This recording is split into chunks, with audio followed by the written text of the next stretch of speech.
Finally! Worthless slaves! Your incompetence has been my ruin! Nyr does not fail. My sister! Dead by Nyr's hand! You care for the weak, true soul. The Absolute demands their slaughter. Yet, here you stand, in bold defiance. Thryn, carve out her heart and serve it to the Rothe. You owe my crew a 10 days' worth of coin, Nyr, and the reckoning's come. The head breaks off cleanly from the drow's body. Clan, grab your gear, wipe your asses. Time I scrammed before more pricks from Moonrise Towers move in. The way I hear tell, some prick there calls the shots. The General, Nyr called him. And there ain't no way I'm sticking around long enough to meet him. No way we're letting these bastards take those gnomes, right? Gnome pricks! You're off the hook! Scram before I get my senses! Veldron! I was so worried! Did Nyr hurt you?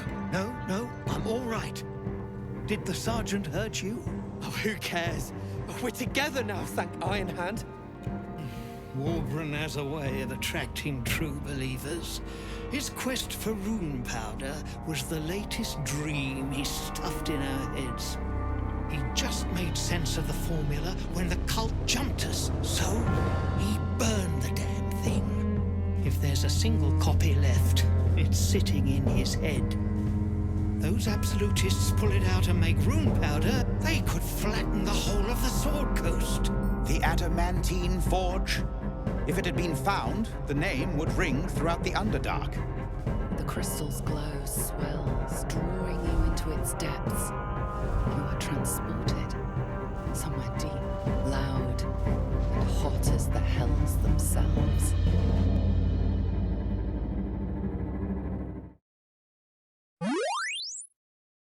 Hello friends and welcome back to my channel. My name is Cinderellimouse and we're back with Baldur's Gate 3.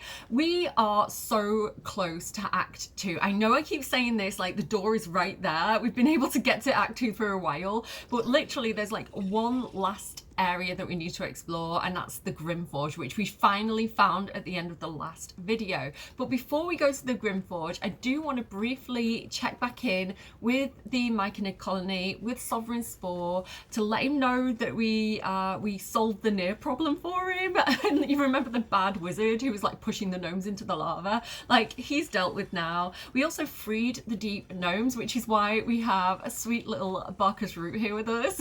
And so he's off looking for his friend Wulbrin Bungle, and he's joined the camp for a little while because we kind of know how to get to the Underdark. So he's hanging out for a bit, and I don't know why, like Barkus and like Basket are hanging around like Astarion. I don't know what's going on with that, but that's occurring. Make of that conversation what you will.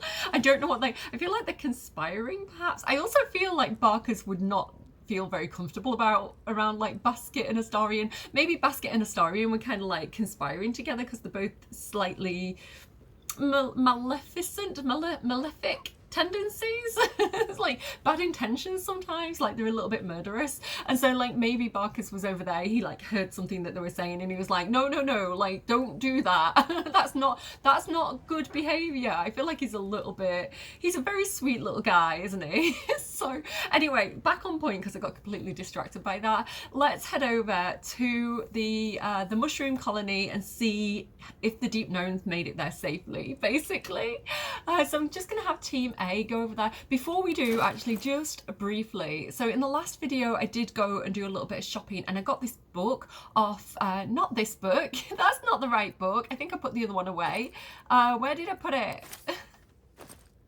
No, this book. So I bought this book, Onolithids volume 26 from Omelum, the kind of like mind flayer that's like friendly in the Mykonoid colony, and it's a really special book because it does give you inspiration when you read it. So up here you can see I've currently got like 3 inspiration points, so that's a little bit low. Say for example I was going to go into a situation where I knew I couldn't fail, like, you know, like the stakes were high, I needed those extra inspiration points.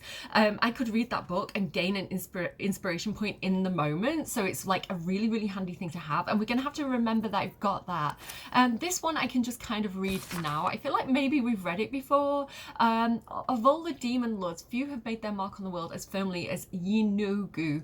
Though his ravenous hunger is claimed to be a mindless compulsion, there's nothing mindless about the thorough insinuation of his presence in the world via his chosen gnolls. But how are gnolls created? So we've got this gnoll thing. I might read that later, like when we're closer to encountering gnolls. But yeah, that's the other book that we bought like last time we were there. Does anyone else have anything that I need to talk about? Yes. So Shadowheart, she's excited because basically the whole Grimforge was built by Dark Justiciars and the leader Ketheric Thorm like hundreds of years ago. He was kind of defeated in, I feel like in one of the previous games, like by this concord between the Harpers and the Druids, yeah, they kind of like joined up to kind of like join forces to defeat him.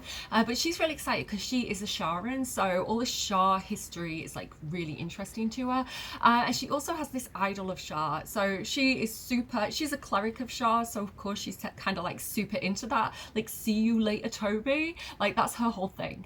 But in the last video we did get this ring of salving which says Saviour's Allure, you restore an additional 2 hit points every time you heal another creature. It's not very much, but I thought it could probably stack really well. For example, she has this like mass healing word where she can heal like loads of allies. So if you think back to that last fight that we did when we were kind of like saving the deep gnomes against like the Dwagar, the bad Dwagar and near, like there was a lot of allies in a radius and we could heal like a lot of people all at one go. So I figured that like maybe even though it's only like 2 hit points, it could stack. If she heals like 20 people, that's going to be like 40 hit points. So we're going to replace the magic ring, which is the one that we got off the little tiefling kids in Druid's Grove, and it makes me sad to take it off her, but I am going to like put that in her like special item backpack, and we're going to keep hold of that. It's like nostalgic for her. She's got all sorts of things like pretty shells that I've kind of gifted to her, Cordia gifted to her. She's got this little stuffed bear that we found in the blighted village, and like a child's drawing. She likes children, she likes animals, so I figured that was like stuff that she'd keep hold of, like her special items. And then she's also got kind of like some Shar stuff that we've been finding along the way in there as well. Yeah, so that's Shadowheart. Lae'zel is also with us today. She has Jorgal's greatsword. My thinking with this is that her Soulbreaker greatsword is kind of better for her. Why does it say she's not proficient with it? That was a weird glitch. Yeah, so this does quite a lot of damage. It's kind of perfect for her, but it does have this like special ability here, a Soulbreaker, but you can only kind of use that like once or twice, I think. Yeah, it restores once per short rest. So if we use that, we could possibly like switch out for this and get like the special ability of this sword as well. So she's got it. I'm not using it right now. That's what's going on with that. I'm sorry, I have got a little bit of a cough and a tickle in my throat, so if you notice me sniffling a bit, that's kind of why. And these bags under my eyes, that's also why. Okay, Will. So Will has a few special items. He has the Spell Shade Circlet, which says, when the wearer is obscured in shadow, their spells gain a 1+ bonus to spell save DC, making them more likely to succeed. Now, I feel like this is actually going to suit him really well. I do like the Helm of Smiting, but I feel like Will is currently missing quite a lot because his strength isn't the best. So I feel like switching that out might be a really good idea. It might mean he like misses less for the time being. He's also got these arcane gloves. Now this basically, these 2 gloves together give him like the abilities that I have with my sorcery points. So one means that I can target multiple people with the spell instead of just one person. Say for example like Fireball or Fireball, I think it is. I can like get 2 people with that. And the other one is that we can do it as a bonus action. So he's basically got my sorcery point ability on these gloves, but it's kind of a one-time use thing per, I think it's like long rest, short rest. short rest, long rest. So my thinking here is that if he uses up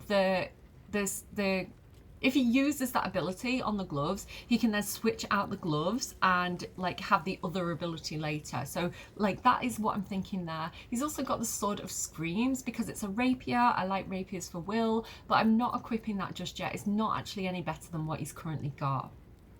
And yeah, that's kind of what I've got going on with those. I do try and make this a bit shorter for you because I don't think all of you are interested, but I don't know. Anyway, let's go to the Myconid colony. Myconid. Somebody tell me how to pronounce that. Hello? What's happening? Who's talking? So here we go. Oh my goodness, I am so excited. I was talking about this a little bit in Dragon Age. Fuller. Somehow you look worse than last I saw you. Rude. Thanks, boss. We'll be looking a lot worse if not for help from a friend. It's me, I'm the friend. Same as us, I expect. Hi, I helped you, it's me. I'm excited to talk to them, I'm excited to save them. So I was talking about this in Dragon Age because in Dragon Age, I keep on getting praised for like freeing people, like freeing the slaves. We've had some rest. Maybe we can still go back for the others. No, Lunkbug. Our work is bigger than any one of us, even Wilhelmw. Okay, so I'm going to come back to what they're arguing about there. So yeah, and I was saying like, but in Baldur's Gate, I've actually done that. So if I get like the credit for that, it's because I've done it through gameplay. It's like I've earned it. But in Dragon Age, it kind of feels a little bit like fluff, right? They're peaceful. Like smoke up my arse.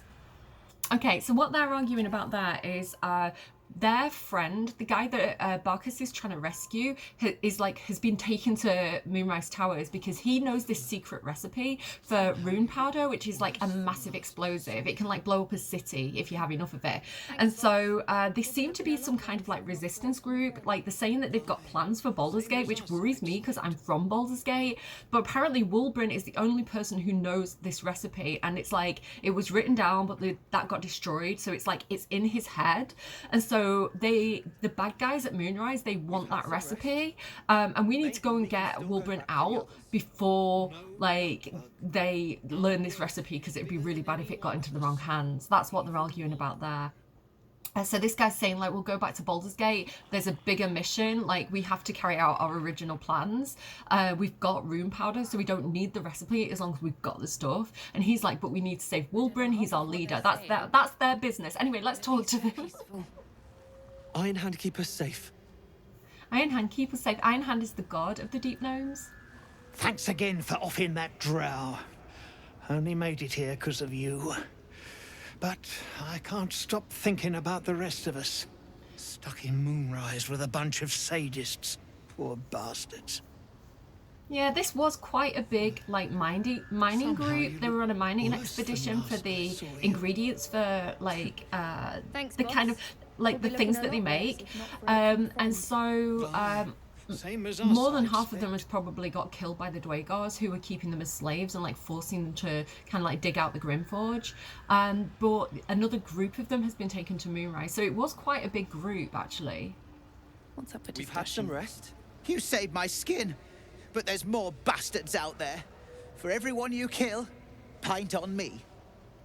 Yeah, so he's the one whose sister was killed by Nyr, unfortunately.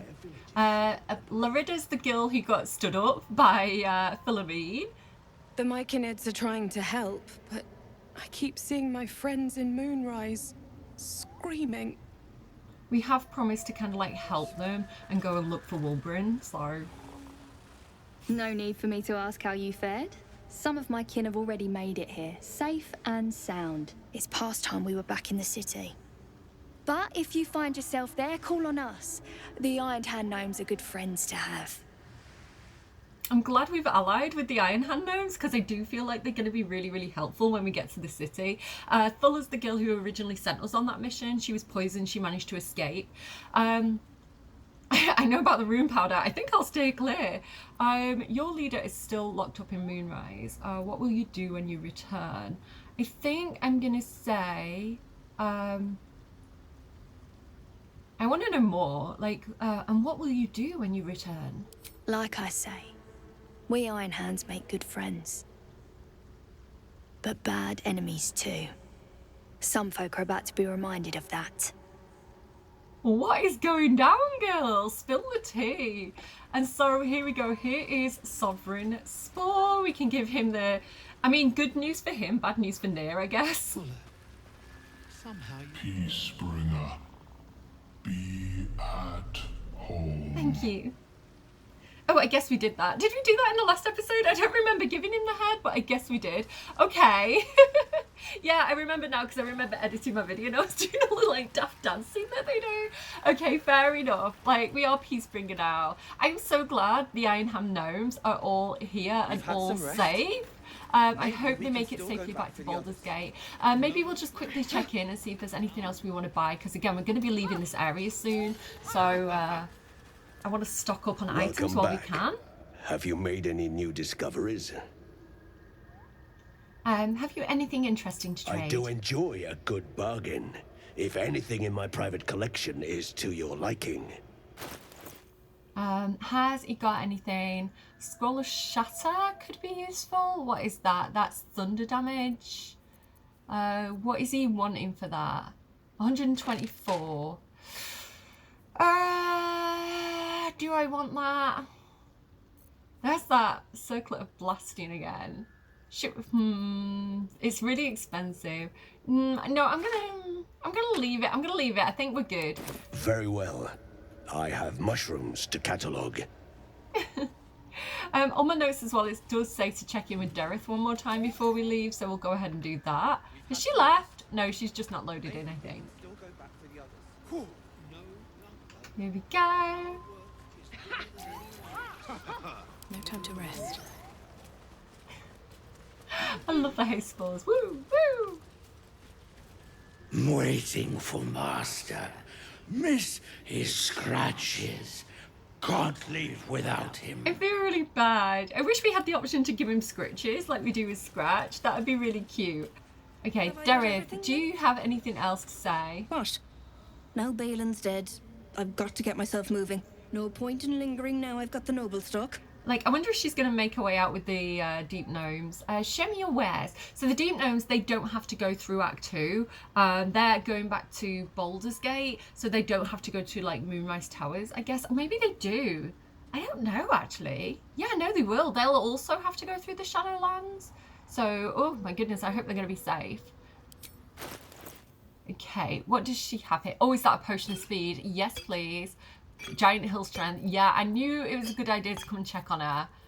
Also, potions of invisibility. She's got all the good stuff today. Okay, sweet. That is pretty decent. Do I want some pink dye? No, I do like that white and scarlet dye. It's not too expensive. I'm going to get that too. Okay, any magic PPs? I don't see any magic PPs for my alchemy. I'm not massively doing alchemy, so I think I'll leave that. Yeah, that seems fair. Balanced offer. But there we go, and I've got like no money left now. Okay, bye. We've got some like really good supplies there though. Okay, I'm gonna send them back to camp. Okay, and now we're gonna go and look at the Grimforge, which I am so excited about.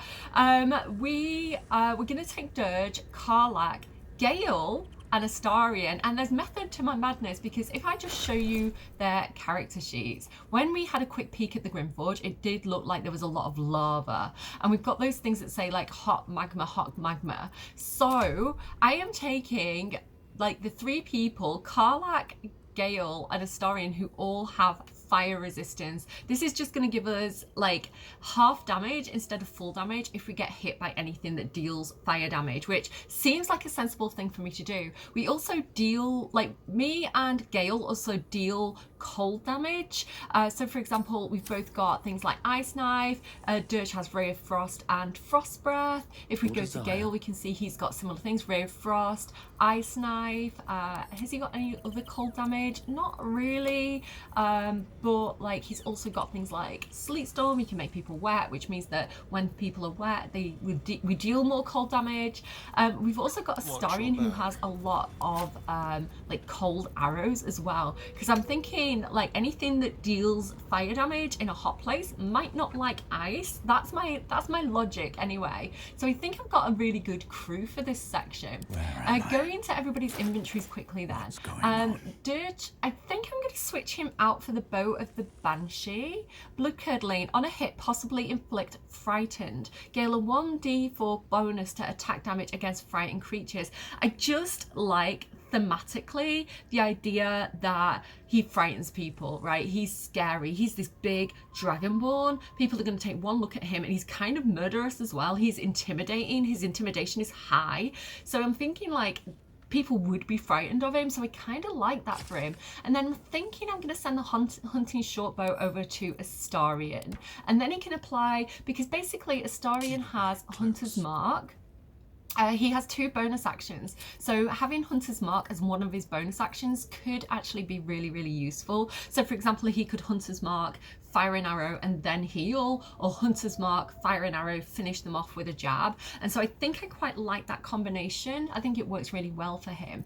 That does mean I'm getting rid of the Titan String Bow, which uses your strength modifier. Currently his strength modifier is like +4, so I'm sort of calculating it in my brain. Basically the Titan String is going to do 5 to 12 +4, which would be like 16, and then this does 5 to 10, but with Hunter's Mark I think that can do up to 10 damage, 1 to 6, so actually it's not that much better, is it? I think it's kind of equivalent, I guess, but I don't feel like... Basically my plan when we level up, I'm going to start sending stuff over to Will at some point, is what I'm thinking. I'm gonna leave him with the Titan String Bow for now, but at some point we will kind of do a little bit of a switcheroo there. What I do want to do is switch out the Steel Forged Sword for the Shining Staver of Skulls, which we got from, I think it was the trader in the Dwagar camp when we got into the fight.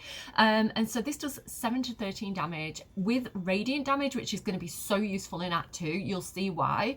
And then, yeah, it's just doing more damage than the Steel Forged Sword. And another point to make with this, which is going to come in really important later, like it does bludgeoning damage instead of piercing damage. Now that is going to be a key point later on, so I'm going to switch those out.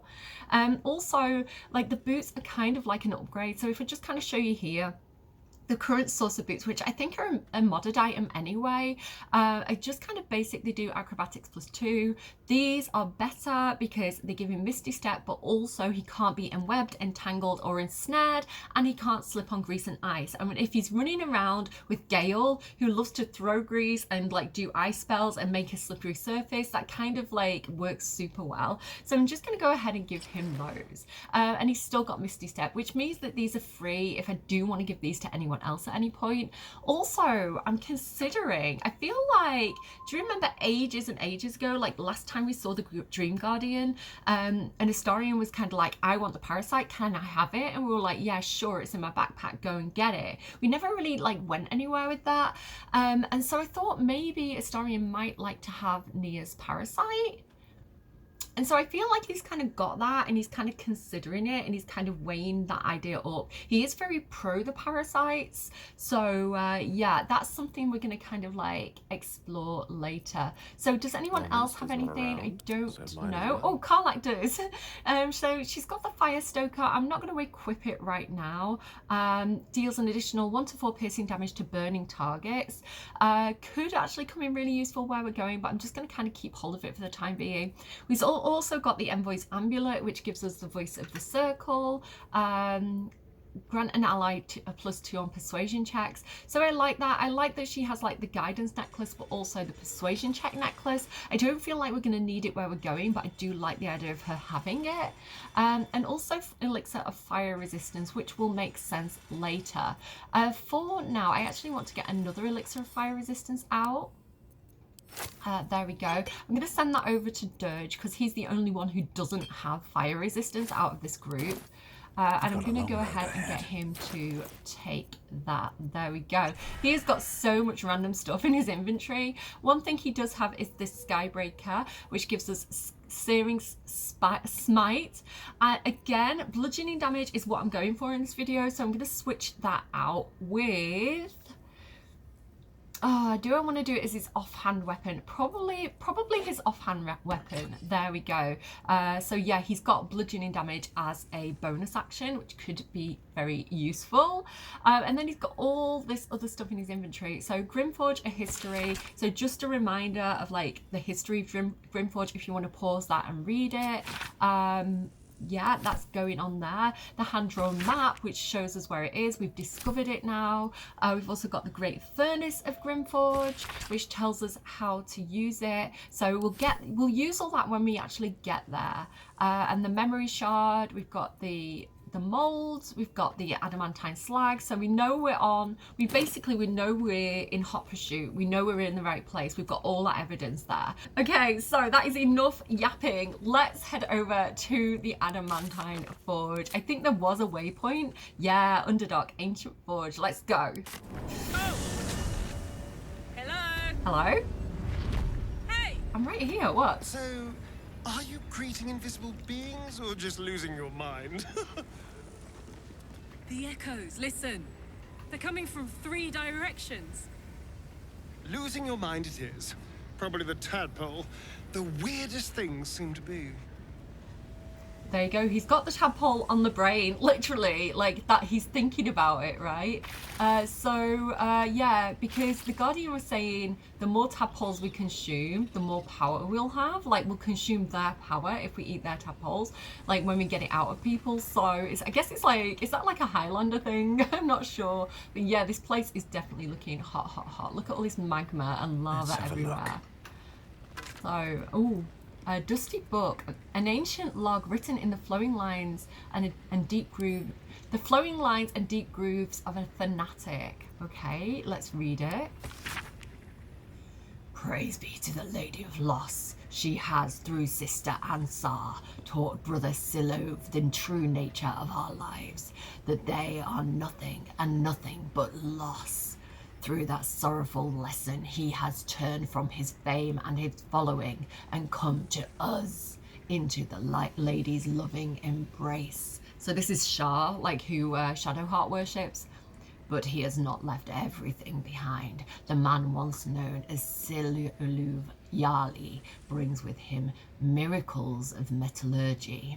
This dark alloy, adamantine, will let us spread Dark Lady's will with new fervor. Okay, well, it didn't work out too well for you, I'm gonna be honest. I really like their armor though. I think it looks really cool on Shadowheart as well. Like, you think Shadowheart would be here, right? But I don't know. Swathed in shadow, while obscured by shadow, the wearer gains a +1 to his saving throws when attacked. Dark Justiciar helm. I feel like Shadowheart might like that. We'll send it over to her. Does look a bit rusty. I feel like she does like kind of like prettier things. There's also this mace mold. So if we want a mace for Shadowheart, hang on a second. Hello? This looks like an ambush to me. Animated armor.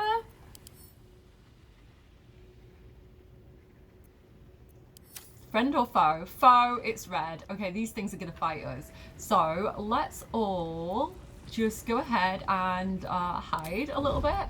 I'm gonna have Basket go invisible. I can't waste any more time. Creep up on these things. Don't waste a step. You think you're ambushing us? Well, sir. Well. We are also good at ambushing, so there. Just creeping around. They don't have very good eyesight, apparently, these ancient skeletons. There's another mold there as well, scale mail. I actually want that one. That's the medium armor, which is one of the things I think I'm gonna make. Okay, so let's get the jump on them. Can I hit this guy from here? Can I? Path is interrupted. Here we go. Okay, are you ready, guys?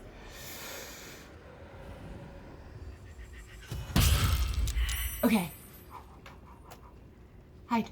Better be cautious. Oh, I'm in initiative. That's okay. That's okay. We don't mind that. We can deal with that. Okay, he has got range. He's a melee fighter. He's got range. So let's try and take this guy out first. I'm going to go in with another sneak attack. There's no point using like poison, crawl and mucus on them, I don't think, because they're animated armor. They're like enchanted armor. They're not actual real physical beings. They're kind of like security bots, I guess. Okay, let's go again. What did they have actually? Let me just quickly look at them.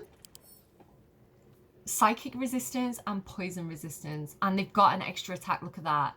Uh-oh. That's what, like, Lae'zel has? And Karlach?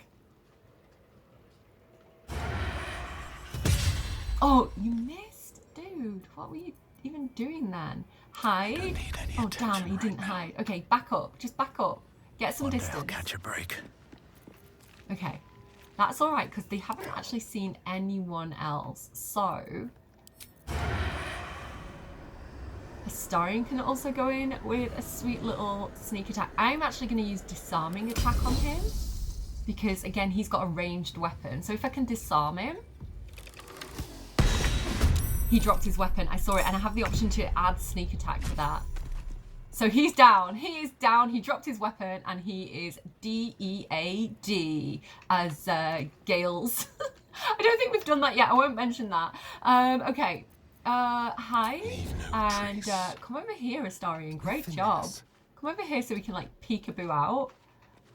Oh, that looks like where we might have to go. That looks like a giant forge to me. Okay, that is a big ass anvil. Right. Astarion's good. So, let's march. Karlach. We can actually sneak up pretty close to this guy. I reckon we can probably get into melee. Oh, not you, Gale. Gale, not you. Not you. You stay where you are. Ungroup. Okay. Karlach. I'd love to, thanks. Well, she can get this. I'm going to have Dirge pick that up. Okay. So, I think I can get into melee with this guy from here. Let's get in. Yeah, I'm going to go in with... I don't want to use that because it takes my bonus action, and I've got this as a bonus action, so I'm going to go in and just hit him. Need to learn the hard way. Hello, surprise!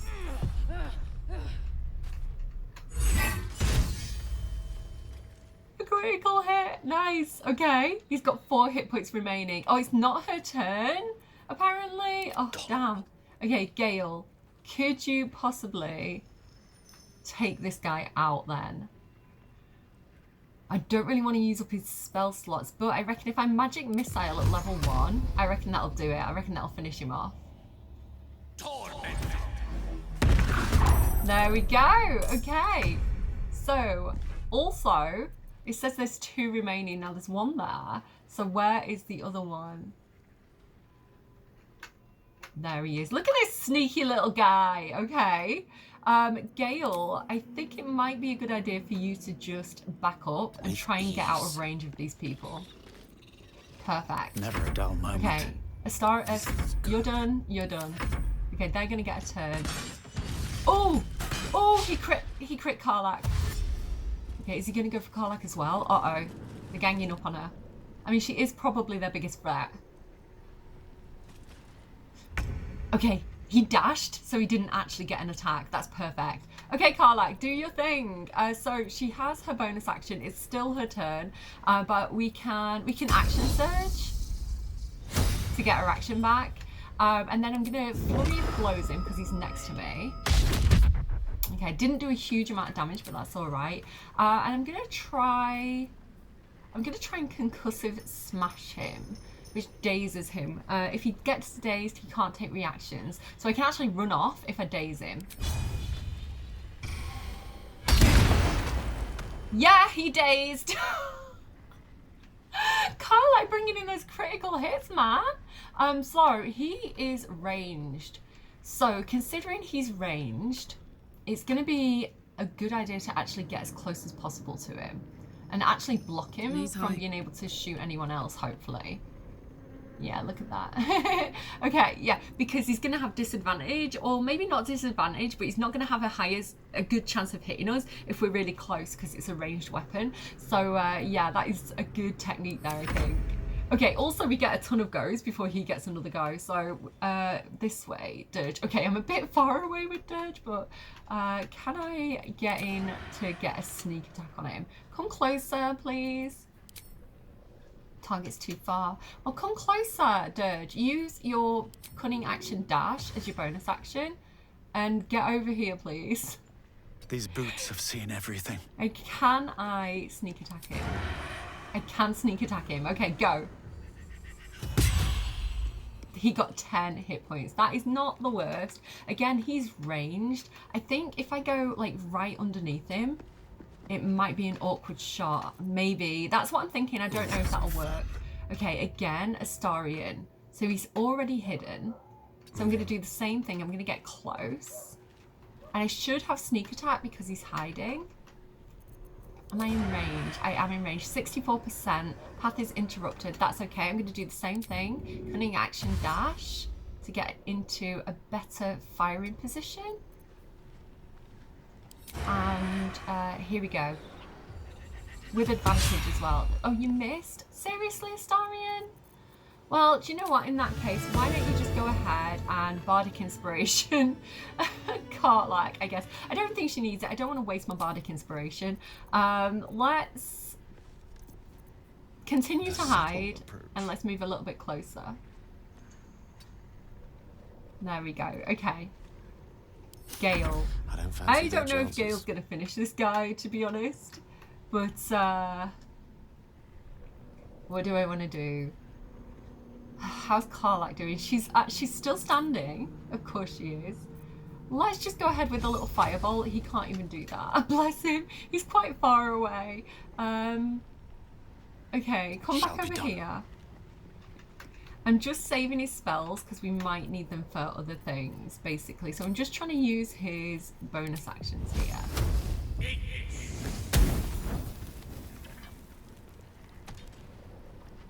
I underestimated our sweet little wizard boy. Gale, look at everybody bringing the critical hits. Normally it doesn't work this way. Normally I'll be critical hitting and like doing really good stuff off camera, and then when I do it on camera it goes like horribly wrong. So I'm so excited for this episode. I think I'm gonna save before my luck runs out. All right, so let's regroup and let's check out some of these animated armors. They just have basic stuff on them, I think. But we get the scale mail mold now, which is exciting to me. Does this skeleton have anything? Apparently he got stabbed in the back. I mean, it sounds very Sharon of them, so I'm not surprised. There's like a little group of 3 skeletons here. They don't have anything too interesting on them. Again, I think they're just kind of like guardians of the forge. So, yeah, we'll just grab what they've got and we'll keep moving. If we follow this round over here, I am going to head to the forge, but I want to like check the surrounding areas first. If we go over here... What's hiding here? What was that noise? Did you hear that? This game makes scary noises. Okay. Yes, take it. Something interesting over there. Do you see what I see? Mithril vein. Okay, I'm going to ungroup because I don't want to send everybody. And we'll just get Dirge across there. I want to go and check over here though and just see if there's like, I don't know, it's giving like potential treasure chest energy. So I just want to go and check this area. Ooh. Ooh. That's a big guy. I hope we don't have to, I hope we don't have to fight him. Oh. Okay, okay. I'm gonna stay away from him for a while. Whispers. Are they talking up there? You can't. Don't talk if I can't hear you properly. No companion chatting when I'm not paying attention. Ancient temple. This is an ancient temple? What? Okay, so we're right by. Oh, survival failed. Okay, well, everybody group then and don't hurt yourselves. Like over here is like the Sharon temple, I think. where we were before. Yeah, that's the entrance there, I think. Are you seriously all gonna not see this? Come on, Astarion. Yay! My instincts were off. I had like, my hidden treasure sense was tingling, but I checked the wrong position. Okay. Ooh. Scroll of glyph of warding. I never use these. I don't really know how to use them. Inscribe a circle of arcane glyphs on the ground. When stepped on by an enemy, the selected magical effect will trigger. I need to get into those. Okay, so mithril then. Let's have a look at this. This is what we need to forge the weapons. It is resistant to a ton of stuff except force damage. So that, do I not have, oh, Will does force damage. I don't think anyone else does force damage. I'm just gonna have to start smacking it. Karlach, I feel like this is a job for you. Can you come and smash this with your mighty hammer, please? Like Thor? She can. Okay, that's good. I thought we were gonna be stuck here for a while. I was like, I don't think we can pick that up and take it back to camp for Will, so... Okay, let's try and get across here safely without standing in this lava. Like, honestly, the environments in this game are incredible. Like, they're just so cool.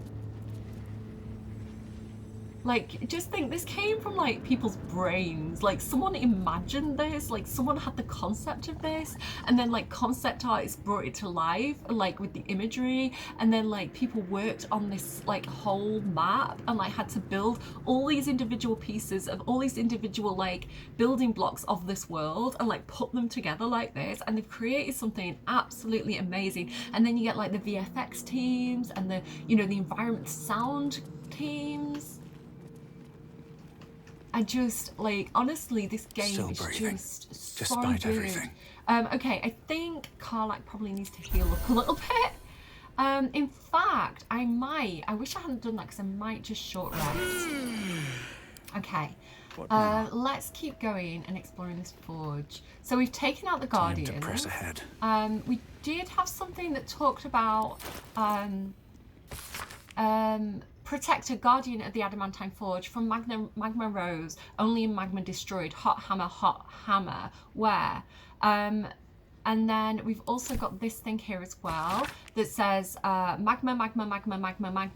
So I wonder if that like magma method is the guardian, and like that's what that's talking about. Let's keep exploring. I mean, at least that's what Dirge is thinking. But I don't know. I mean, I do know because again, I've played this game quite a lot. Open up.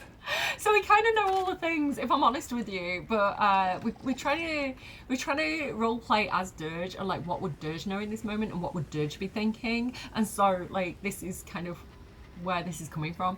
And again, I don't want to spoil things for you and be like, this is this, this is this. I want to kind of discover things together. So that's just so you know, because I don't want you to think that I'm like lying to you that I've never played it before. I think I've made it pretty clear in previous episodes that I've played this game a lot. I've completed this game a few times, and yeah, there's still things that I've not done though. There's actually a ton of things that I've not done. Like, I've not done a full like proper evil playthrough because all my dirges are on the redemption arc. But so I find like the evil options really hard to do. Like, I've never like sided with the goblins and Minthara against Druid's Grove. I've never attacked Druid's Grove. So there's like all these different things that I've just never seen in the game, and it's like, it's such a rich game. There's so much depth and there's so many different like ways to explore it, like different pathways. It's just incredible. So Dark Justician Mask with Intimidation +1. That's pretty cool. Again, I'm going to send it to Shadowheart, but I like the idea of like either Dirge or Karlach possibly having that because they are quite intimidating. Oh, there's a thing here. Forge your blade in the fires and raise it in the mistress's name. Okay, well, I mean, we don't follow Shah. This is probably why they left her behind. Like, this is probably why they didn't bring Shadowheart, because she might have got a little bit fanatical here. She might have not had, because she is so, like, entrenched in the cult of Shah. I feel like she could have been a liability. At least like Dirge could have seen her as a liability for like, maybe she wouldn't have had like clear logical thinking because she's been indoctrinated by this like system. So I feel like that's why he would have snuck off and kind of come here without her. Must find new sources. Nearby mithril veins are near depletion, and the quantities required for Brother Silov's most recent project were considerable. Some of the acolytes have taken to calling it grim for the place it was made, though never within Brother Silov's hearing. Okay, so that would have upset the guy who kind of built the forge or was running the forge. We have splint mold armor heavy as well. This is such a big decision. So like that note just said, the mithril's running low. My original playthrough, I only ever found one piece, so I could only make like one item at the forge. I now know that there's 2 pieces. We've got one of them already. So we're going to be able to make 2 pieces of armor basically, or weapons, which is a hard decision, especially when you're trying to like kit out an entire team. So yeah, we can look down at it here as well. This is probably his office, like Brother Silov. This is probably his office where he kind of like oversaw the whole foundry and the whole process and kept an eye on everything. Really interesting clutter as well. Like look at all this as well, like all these like cast off pieces. Like that he could have been inspecting or, you know, like quality checking. This decaying tome details the scientific and arcane principles behind the Great Forge's construction. The results of multiple experiments are explained in exhausting detail. Hammer test 2.5.66.8. The forge is functional, but this is like the development team. Like, okay, we've got it working, but it's not working very accurately yet. The forge is functional, but operating at a scant 1/3 of its full potential. At current fractalization values, the hammer can force various iron alloys into molds, but adamantine remains unmoved and unmarked. Increasing levels of hypo torque to 6.94, doubling magma heat valves. Hammer test 2.6.70.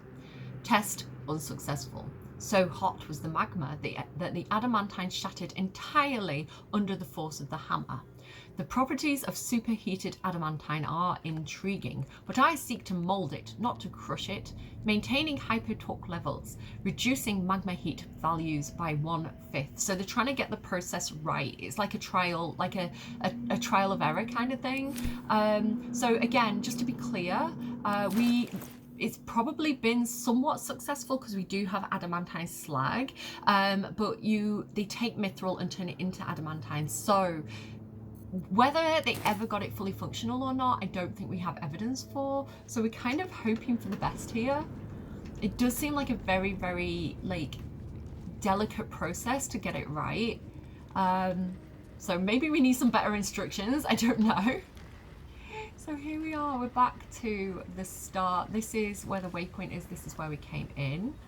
And we're gonna be heading down here towards the forge. So seems simple enough. Oh, I'm encumbered though. Look at Astarion sneaking everywhere, he's so funny. Centuries of blazing heat have smoothed away the plaque's inscription.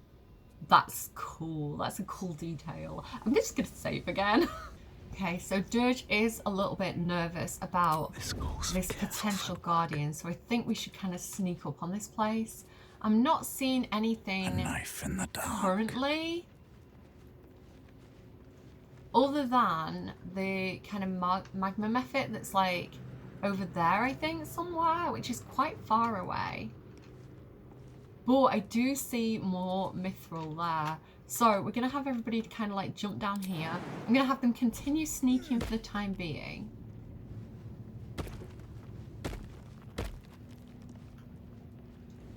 And I'm actually gonna go ahead and ungroup everybody, and I'm gonna have Gale go across. Let's explore. Gale, go and fetch that adamantine. I don't know why he wouldn't send I don't know why he wouldn't send Karlach, but this is how I've decided I want to do this. Okay, so sneak through. So we don't know where this guardian is. I feel like Dirge just kind of like sent his weakest link forward. He's like, send Gale. Okay. Oh, we've got some books. Let's have a look at these bookshelves. That's what happened. Gale saw the books and was like, ooh, let me go. Ooh, minor elemental. I actually forgot. I wanted to do that and I forgot about it. Do you know what? That's going to be perfect. I'm going to have Dirge cast that spell and get himself in minor elemental out. Yes. So in the last episode, do you remember I got the air elemental out and then like long rest and it went and I was like, I forgot to use it. I almost forgot to prepare this. So you can have an Azir from the Plane of Fire. This is almost like, I don't really know 100% what they are, but they kind of look like gnomes, like the short guys with like big hammers. He's pretty cool. We'll get him out later at some point. You can get mud mephits, which could be useful here for like mud, fire, could work. But what I'm looking for is ice and cold damage. So conjure minor elemental ice mephits. You get 2. It says conjure 2 ice mephits from the elemental chaos. Ooh, words are hard. They can hurl and exhale ice and they explode when they die. So I am going to go ahead and like put these here and here. Just as a little bit of backup for Gale. And I'm going to go ahead and hide. I don't want them to come to me, actually. I want them to kind of stay where I put them. Yeah, you guys hang out there. That's fine. Where's the other one? The other one's up near me. I don't want you up near me. I want you down here with your brother. They're such funny little guys. I actually really like the mephits. Look at them.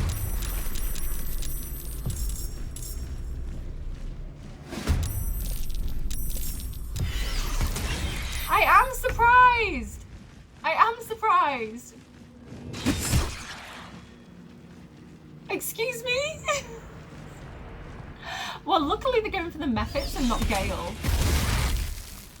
Okay, that did ice damage to them all though, that's fine. That was actually kind of my plan.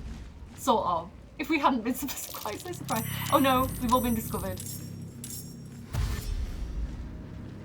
Yeah, I knew things were going too well. Okay, that's actually kind of perfect, I'm going to be honest. Yeah, you gather together in a little group of 3. Oh, Dirge is mad. You made Dirge mad, guys. Well, it just so happens that the 3 of you, I can get all 3 of you with my ice breath because if I look at them, let me look at these little guys.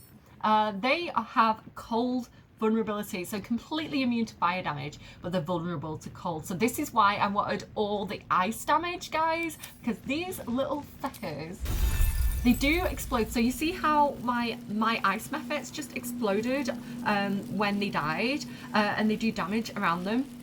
This is going to hurt me when I do this. I can't move Astarion back, unfortunately, because he's like lower down up here in the initiative order. It's me and Gale going next, so I'm just going to have to take the hit on this. But all 3 of them died. Did Astarion take damage? He did not. And do you know what? Because Dirge has fire resistance, because I took that potion, he's only took half the damage that they dealt. So yeah, we're okay. He took like 1 fire damage there. There's a lot of stuff going on here. They got hit for 12 cold damage, 22, 26 cold damage. Yeah, so because we did like double damage as well, because they're vulnerable to it. So yeah, I think we're kind of okay, actually. We just took 1 fire damage. I mean, he's lost, like... Yeah, he's took some damage. Oh, they hit him up here as well. I was like, where did the other fire damage coming from? So again, because he got resistance, can you see how like the damage roll was 2, but they halved it to 1 because he's resistant to it. So yeah, we've made good choices today, basically. And he does have his bonus action. What should I do with his bonus action? Probably just maybe just heal a bit. I don't even feel like we need to heal a bit. I'm gonna move down here a bit. With haste. And I might just have him hide. I think he's out of sight of them. So yeah, just to kind of like get the jump on some of them, that might be a good idea. Now Gale, the reason why I sent you over here is because you got so much ice damage. So go ahead and ice knife these guys. There we go. He did not take damage. I thought I hit both of them. I'm sad that didn't work. Well, Gale, can you just kind of get back over here? Outflank. Outsmart. You just stand back there, my little wizard guy. It's fine. Where's he going? Okay, he's leaving Gale alone. That's nice. I want them to group up because they can get multiple ones when they group. Oh, I don't want them next to me. They're all flying up to me. Oh, okay. I don't think they're close enough together for me to get them very well. And we're gonna take damage. Okay, so Astarion, can I get two of them like this? I cannot. I can get that one. Yeah, I'm gonna go ahead and try and get that one. But it's gonna give me an attack of opportunity.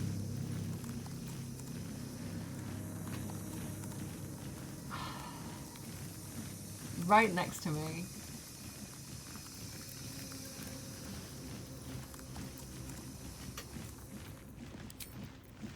Let me think. Let's go in. Let's try and get this one with our bonus actions. We've got 2 bonus actions we missed. It's okay. Try again. Just to do a little bit of damage on him. And then I'm going to use my ice. I don't want to get Karlach. I am just going to have to take the hit, I think. Pleasure. Yeah.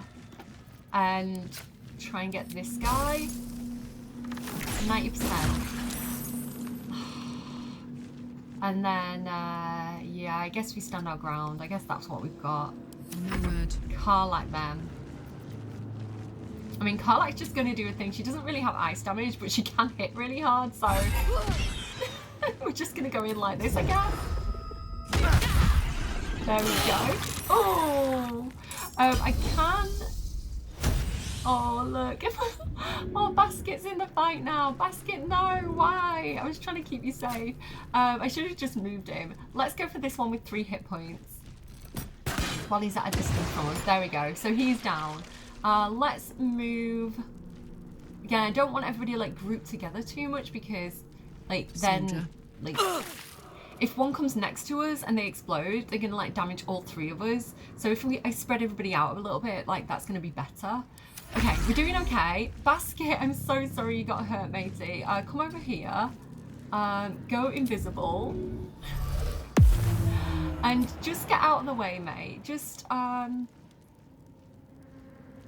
just come down here and try and keep yourself safe. There we go. Okay, what are you gonna do?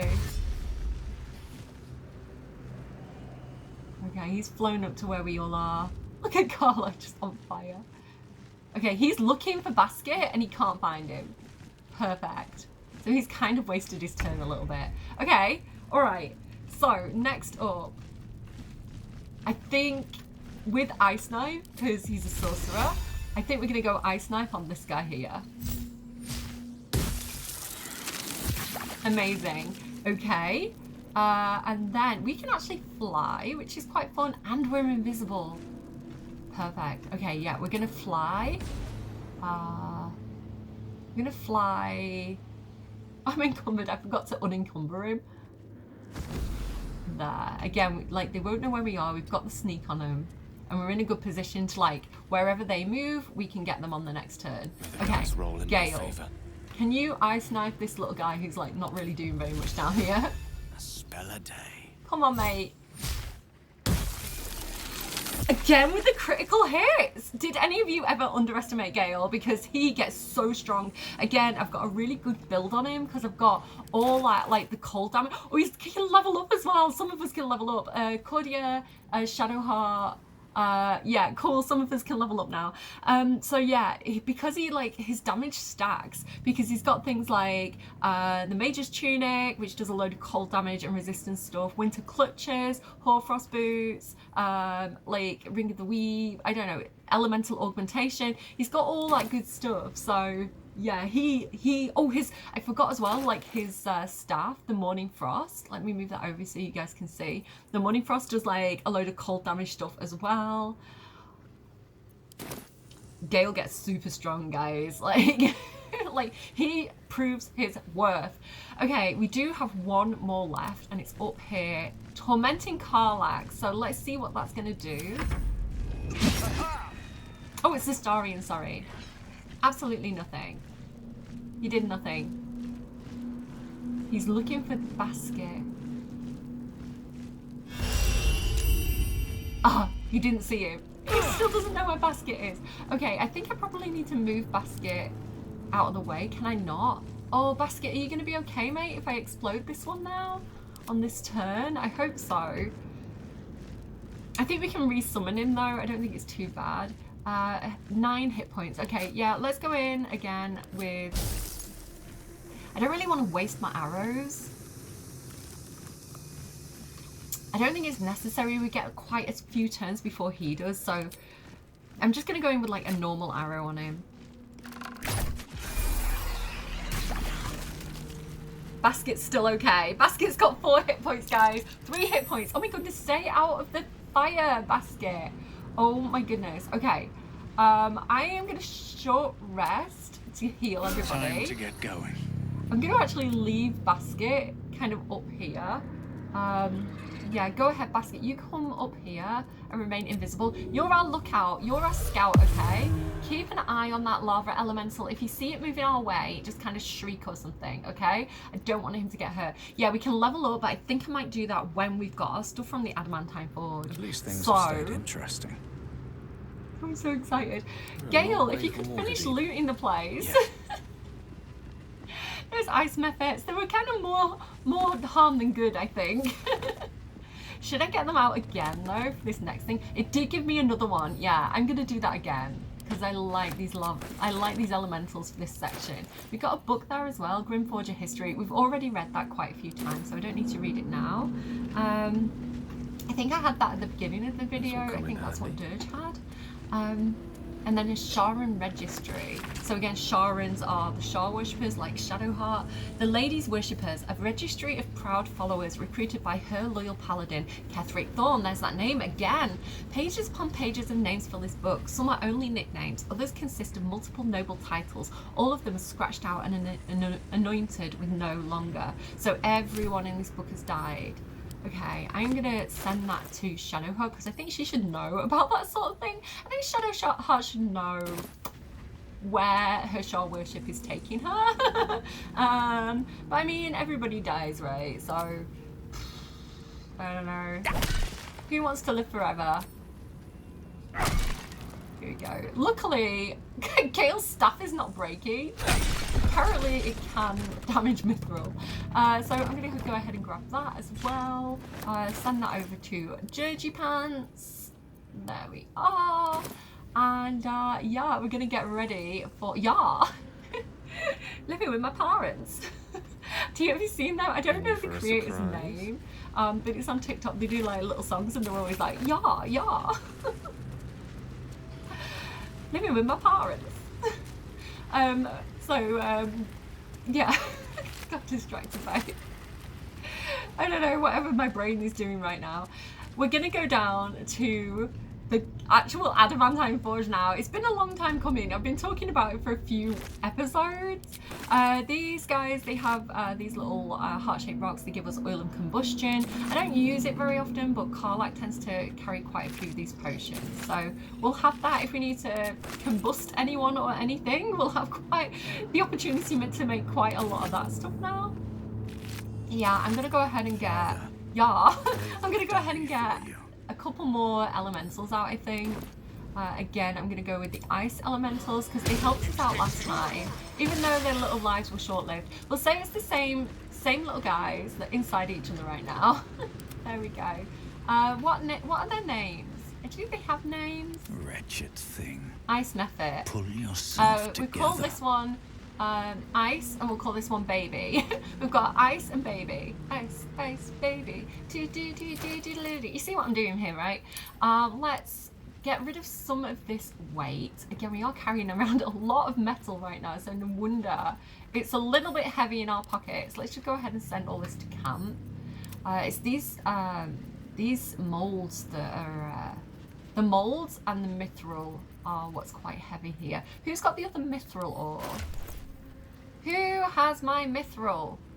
Karlak. Okay, can you give that to Dirge, please? Thank you very much. Okay, again, we're gonna level up later. We're not gonna level up right now. I want to go and get the armor, because that's like a whole plan. Okay, listen, Basket, you keep an eye on that lava elemental. Let us know. Just scream if it's coming our way, and yeah, we're gonna do this thing. All right. Truth be known. When I was doing this off camera, I did it twice in testing. One time it went perfectly. The second time it went horribly wrong. Almost everyone died. I had to send in like the team 1, like, which is technically team 2 in this situation, as backup to come and rescue everybody because the situation was so bad. So it really is kind of like the luck of the draw how this is going to go. I think the ice methods are going to give me a slight advantage because I forgot to get them out the second time I did this, the time it went horribly wrong. So I feel like they are going to be helpful, but this must be a forge. What a feat of engineering it is. Yes, Gale. Have my attention. Okay. Must lug my guts through Let's this jump down. It begins. Okay, so this is the forge. There's a lot of buttons and levers and things to press. So we need to figure out how to work this thing. Luckily, we do have some instructions somewhere. Is it here? No. Where did I have those Grimforge instructions? I've lost them.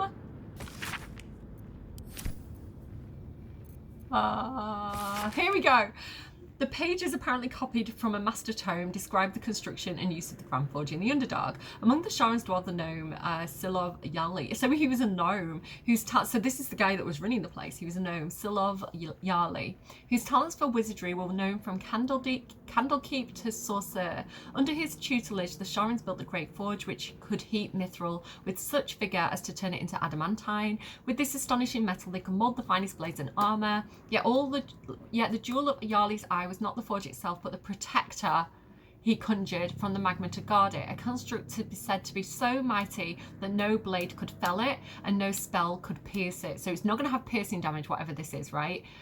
Instructions for operating the forge are listed underneath. Raw mithril ore and a proper mold. Place the ore and mold into the respective chambers, pull the lever to lower the hammer and prepare the ore for smelting. Open the valve to allow the lava to the crucible and drop the hammer to forge the product. Okay, so first things first, we need to stick stuff in the mold. Crucible. So in the crucible, we're going to put the mithril. Here we go. Insert. And then I just need to insert the mold. We're going to insert a mold into the mold chamber. That mold should fit perfectly. Okay, but which mold? This is the question, because we have splint armor, which is heavy armor. We have scale mail, which is like medium armor. We've got a mace mold. We've got a scimitar mold. We've got a longsword mold, and we've got a shield mold. So this is up. I don't know what I could just smell. I hope it's not my computer. It's like, I think I can smell the forge, guys. I thought it was just like, I don't know. Yeah, the question is, what are we going to make here? I definitely want to make some armor.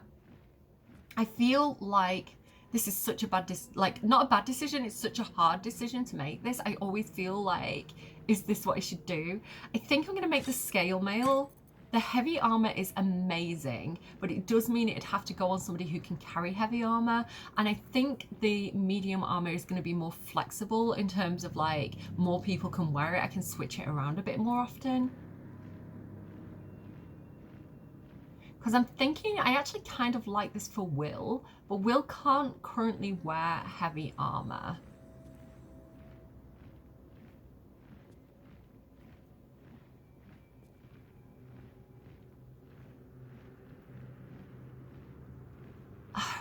Oh, it's such a hard choice.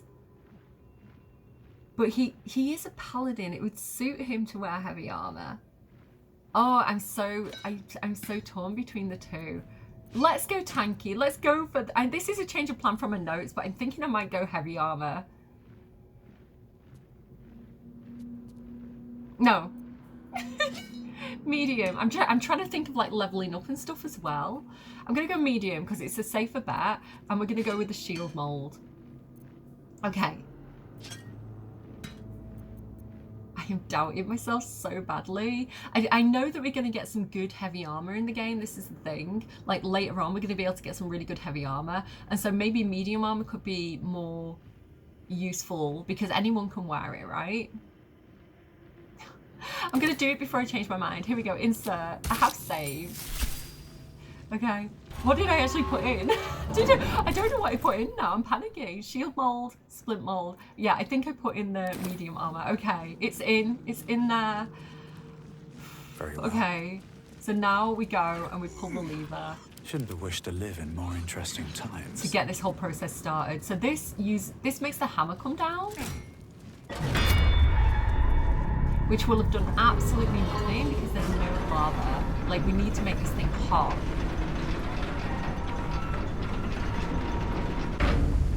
Now, I've played this before, and honestly, the first time I did this, because there is a Guardian, we are going to have a boss battle now. And down it goes. Yes, Dirge. There is a Guardian. All the signs show there's a Guardian, so we're going to prepare for what's about to happen. I'm going to ungroup.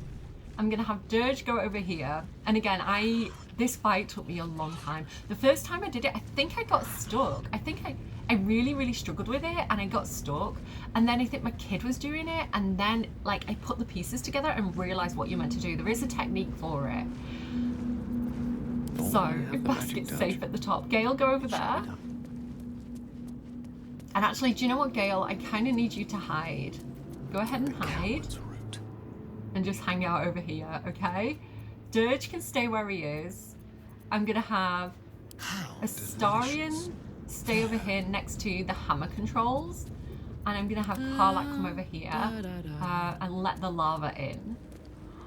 Oh my god, I need to save. I'm so nervous. I'm nervous because this fight has been really tricky for me. Like I said, the first time I did it, I messed it up. I was so bad at it. And then I figured it out and I've been like better at it more recently, but it is a little bit chance-based. And you can get into trouble really quickly. So we'll pray for me. Guidance, guys, give me guidance before we go into this. Okay, lava valve, let's go.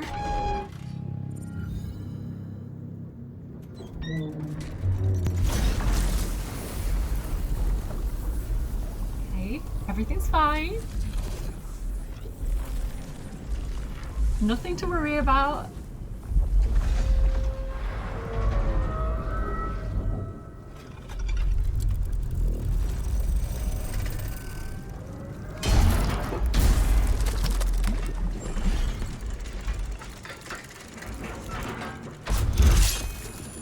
Dirge would be like getting ready to fight. He loves Karlach. He's struggling to know what love is, but he feels something as close as he's capable of to love for Karlach. Respect, mutual respect. He feels protective over her. He, admires her for how well she fights. Okay, we get a lot of goes before he gets a go, but let's have a look at this guy. We thought Karlach was big. Look at Grim. Eternal Protector of the Forge with 300 hit points, guys, and he is superheated. So if we look here, superheated, exposure to lava has caused Grim's adamantine. He is made of adamantine. His body to soften, can now be affected by certain damage types and is vulnerable to bludgeoning damage. I made a weird noise. He's vulnerable to bludgeoning damage. So do you remember at the beginning when I was like switching out the weapons and I was like, that does bludgeoning damage, that does bludgeoning damage. This is why! And so we can see he is immune to poison, fire, electricity. doesn't like cold damage, but he has resistance to it. He's got like resistance to everything except bludgeoning. Bludgeoning is the way to go here. Adamantine skin, made entirely from adamantine, this mass is about as heavy as a dragon, but nearly as indestructible. Only intense heat can soften the metal enough to be shaped. Vengeful Guardian. Grim always attacks the last creature that hit it, if possible. Now, this is what we need here. So, we need to just kind of stand our ground for a hot second. Hot second, no pun intended, because we're going to get around where he doesn't do anything, and then we go. So, I'm just going to end turn. Gale is not actually in the fight yet, which is kind of, I'm okay with that. So that's what he does. On his first turn, he does that thing, whatever that is. What we need to do, guys, the technique I've figured out through those notes, do you remember the notes that are like hot hammer, is we need to get this guy to focus on us and come into the middle, onto here, and then we slam him with the hammer. So, Astarion, without going into the lava. Another thing to watch out for is if you move forward, can you see how he's moving forward here into position? Sometimes they move forward into the lava, so you really need to keep an eye on your characters. I've only got like 25% chance of hitting him. Excellent.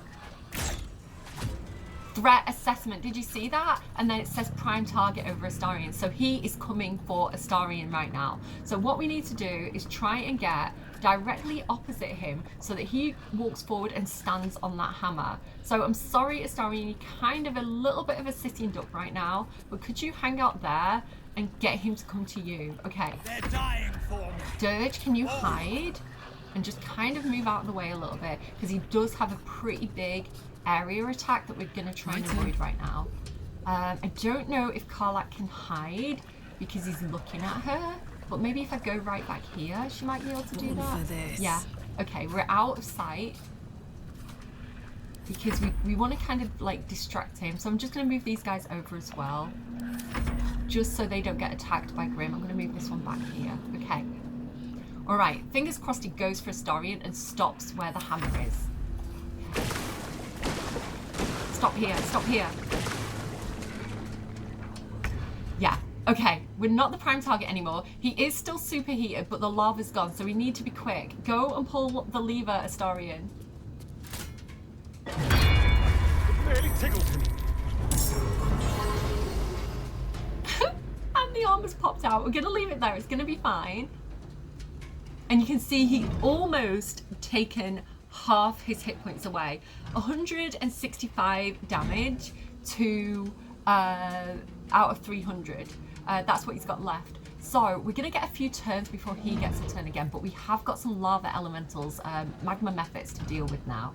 So what I think I'm going to do right now is,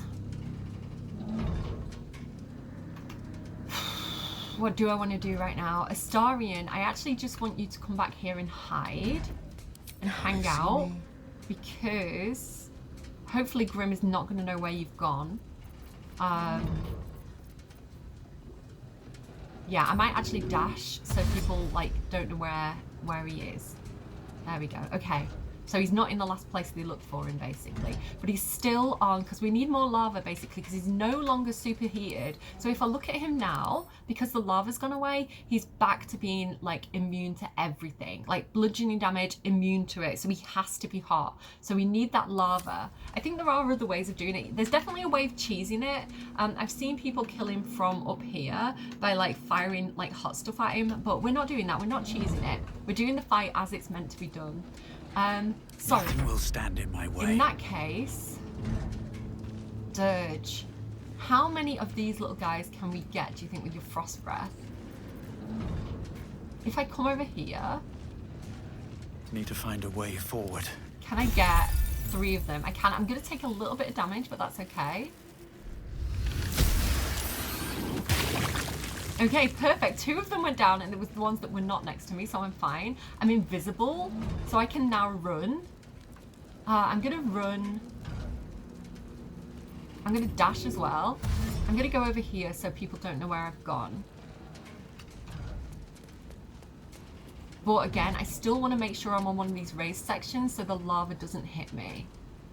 There we go. Okay, perfect. I love that Dirge goes invisible. It's so helpful. So who have we got left? We've got...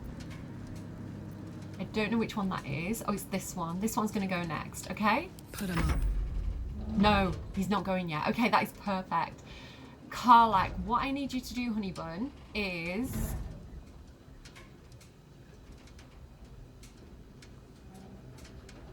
we're going to release the lava so that Grim can go back into the lava. Here it comes. And he can superheat again. But we need to tempt him more or less back into the same position he was in. So he was roughly around here, wasn't he? Because there's a thing where it's like, if he doesn't go far enough, he kind of like keeps missing the hammer. So if I go to about here, I'm thinking, and he comes to roughly about here, then that might be the perfect position to get there again. I don't know. Okay, stand your ground, Karlach. Hang out where you are, hun. Okay, this is why I wanted the ice mephits as well, because the ice mephits can now go up against the magma mephits. So let's go ahead and fire a chromatic orb at this guy. Fight fire with ice. Perfect. And then I don't actually mind if... where is everybody? I don't mind too much if Grim comes for the ice mephit, so I'm going to hang out here. Hopefully he'll be distracted by them. This guy, I'm going to try and get that guy. Perfect. So yeah, I want to try and get them as far away as I can from Gale and Dirge, just so they don't get caught in like an area attack. I think probably about there's going to be good. He's also, he might go for this where Dirge was last seen before he went invisible.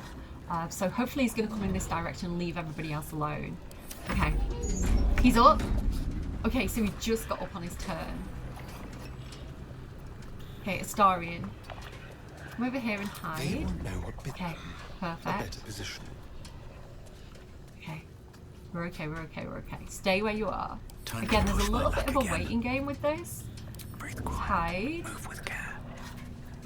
Now this is my happy place. She's also hidden, that's fine. So what I want to do, Gale is still not even in the fight, which is perfect.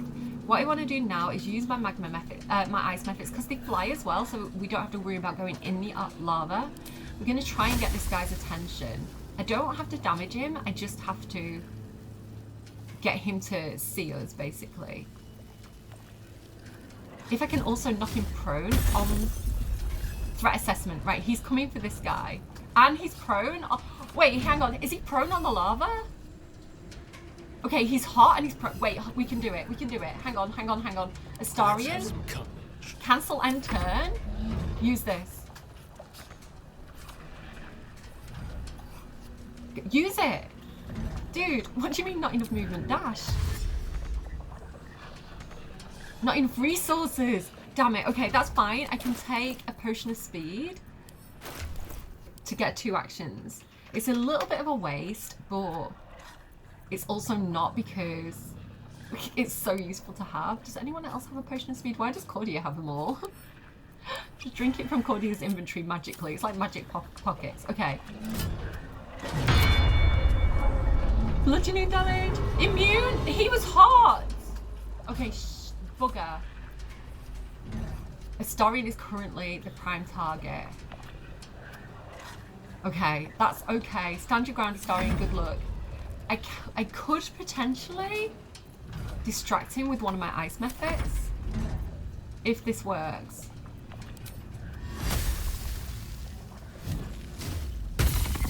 He missed, so he's not the target. Okay, Astarion's going. That was not fair. He's hot. Look, he's got hot feet. He should be heated. Okay, wait. Is he hot or is he not hot? He's not hot. He's not considered superheated. I really need him to come this way. Okay. High spread. Let's keep going with chromatic orb. Let's try and get his attention. There we go. Threat assessment. Okay, we're going to enter and he's going to go towards that ice method. It's going to be fine. I'm going to get his little bro to move away, I think. Can I get him to fly over there? I can. Okay, perfect. Okay, and these ice methods are like taking one for the team, man. No! Are you pooping me right now? I can try and protect him with Gale, but I think that's going to bring Gale into the fight. I think we might have to sacrifice the ice method. Do not react. That's okay. Dude! Okay. Alright. Okay. I'm going to need Karlach to let the lava back in because we have to superheat this guy.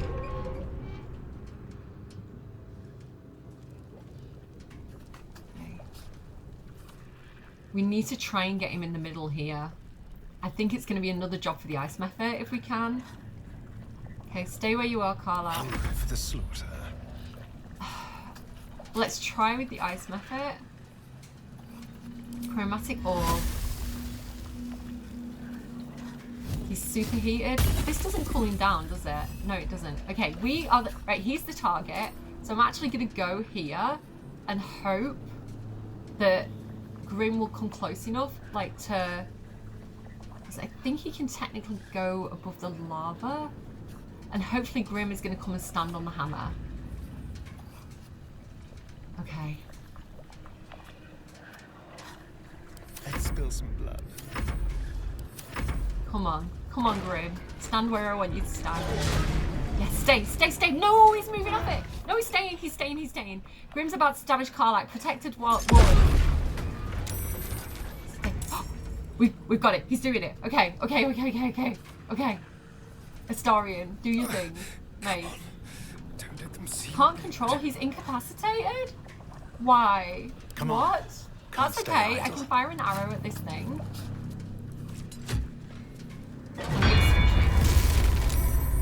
Okay, okay, okay, okay. Oh, we got the ice method. Oh no. He's got 37 hit points. Okay, we can fucking take him now, guys. Dirge is the prime target, so I'm gonna go, I think, about here. Swift as my feet can and carry try and me. get him to come about here so that he goes. I think that's gonna work. Okay. Gone with the weave. Gale's just hidden. He's just like hiding. I perform better on my feet. Let's go. Okay. Hide, hide, hide, hide, hide. Silence. Okay, Grim. Oh, damn it. Okay, go towards Dirge. Okay, Dirge. Good luck, mate. Protected wall. Okay, okay, okay, okay. So, what I need to do now, I'm actually gonna have Astarion fire an arrow at... Do you know what I'm gonna do? Do I want to go in? Except, no, we need him to be hot. We need him to be hot. I'm gonna have Astarion fire an arrow at that to get the lava out. And then just come over here and hide. Just like old times. Okay, we need Grim to be hot. He's not even in it yet. This is the problem. He hasn't moved far enough towards Dirge to... Well, okay. So much for peace. Does Dirge have any bludgeoning damage? He does, but it's not going to work because Grim is... Because Grim's not hot yet. He's not hot yet. Okay. I can't hide. He's fine. He's not taking any damage yet, so... I might just have him stand his ground, possibly. I've got Minor Illusion as well. Okay, hang on. Minor Illusion. I don't think it'll work. I don't think it'll distract him. It might do. What if I Minor Illusion here to distract him? I don't know if that's even going to work. Just to try and get him into the lava so that we can move him back. It did work. That might work. Okay. And then can we hide if he's not looking at us anymore? If everyone else minds their business, I'll be fine. Okay, Gale. I know Gale isn't doing very much right now, but It's fine. This has to be frowned upon. It's fine. Watch this. Sometimes that's the way it goes when you're fighting Grim. Okay, what I want to do is get his attention. I kind of want Karlach to get his attention so he comes over here and then we can move him back again. And also, she missed. Okay, that's... Okay, we're just going to deal with it. Yeah, he's going towards the cat. That's okay. Right, that is okay. That was kind of part of the... Stop on here. Stop on here. Protect Astarion. Astarion fell again. Okay. Is he on the hammer? This might work. It might work. Can we fire an arrow at that, please, Dirge?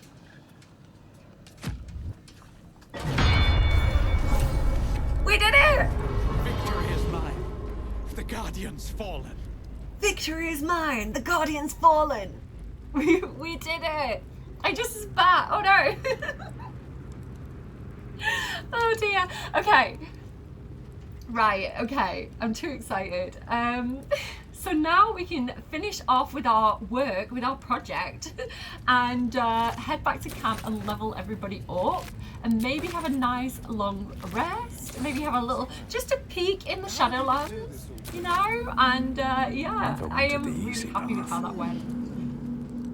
Oh my goodness, if you'd have seen how badly it went off camera, oh my goodness, it was painful. Everybody was dying. Gale we didn't need Gale. Gale was like backup, so. There we go, so that's just ejecting the old mold. So there we go, grab that.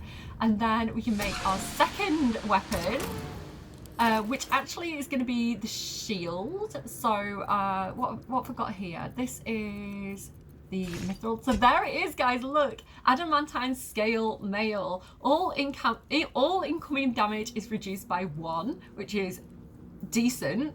When a melee attack hits you, the attacker is sent reeling for 2 turns, which is really cool. So if I kind of have a look at that, it says reeling is recovering from receiving a terrible blow or hitting a strong metal, has a -1 penalty to attack rolls for every turn remaining. So yeah, we're basically gonna like make it harder for them to hit us.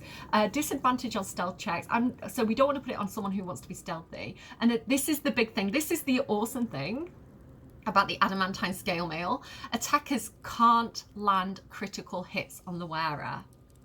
How cool is that? Which makes me think I want more of this armor, but I don't want to just use the adamantine armor. I want to use all the different things it gives me in the game. So yeah, technically we could make 2 of these and put it on 2 different characters and they don't get critical hits, which is kind of massive, but we want a little bit of variation. We want to play around a little bit. So I think maybe it is difficult. It is difficult to decide, but I think the shield is where I'm going to go with this. But yeah, not being able to land critical hits basically means, you know, like Minthara lands a lot of critical hits. You know, like how Minthara was like whole person. Minthara's if you've forgotten, the drow that was at the goblin camp that we fought, and I was like, I need to knock her out and keep her alive. Yeah, like she does whole person and then lands crits on you. Couldn't do that when we're wearing this armor, so it's really good armor for that. So yeah, like really excited. So now I've put the mithril in. Let's insert it. I think I'm gonna go with the shield. No matter what choice I make, I'm gonna regret it. I'm gonna be like, oh, I wish I'd done that. I wish I did that. So I'm gonna go with the shield. It looks really cool as well. Lots of people can use shields, so you know it's a good versatile item. And yeah, also we can go and check Grim's corpse. And again, Grim's skull helm. And it actually says, oh, I thought this meant, yeah, attackers can't land critical hits on the wearer. So that's going to be 2 people if I give this to, like, the thing, when I did first, I'm excited, I'm sorry, like 10 thoughts come at once. The first time I played this game and I got my 2 pieces, my 2 items, well, I got like the shield, the armor and the helm, and I put it all on one person.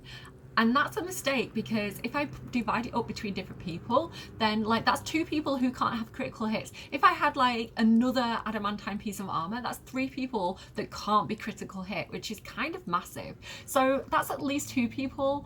It is heavy armor, which is why I was kind of thinking, well, if I, you know, when I was like, should I get the medium armor or the heavy armor? This is one of the reasons, because I knew I was going to get this. I thought, well, this is going to go on someone who can wear heavy armor. So if I do get the heavy armor, I'm really, really restricted. The only players who can wear it are people who can wear heavy armor. So that's kind of why I got the medium armor instead of the heavy armor. But it also gives us Hunter's Mark, which is very cool. I don't know who I'm going to give this to exactly. Maybe Lae'zel. I think, can Shadowheart wear heavy armor? Karlach, I think, can wear heavy armor. We'll have to have a think. I'm going to take it for now, and we'll think about that when we level everybody up. I'm so excited. So excited. Okay, this... Oh, guys. Okay. Okay, Astarion then. Could you actually... Sorry, Karlach, could you do the honours and get the llama back in here? And then Astarion, just make sure everybody's kind of in a safe space. And then we can go ahead and use the forge again. And if you just give it a second or two, the lava will clear by itself. There we go. And Dirge can run back in and grab the shield, which is so cool. So looking at this shield, it says Adamantine shield. When a melee attack misses you, the attacker is sent reeling for 2 turns. So similar to what the armor does, but then it says shield bash. This is a really cool feature, and this is kind of why I wanted the shield. When a foe hits you with a melee attack, my tummy's rumbling.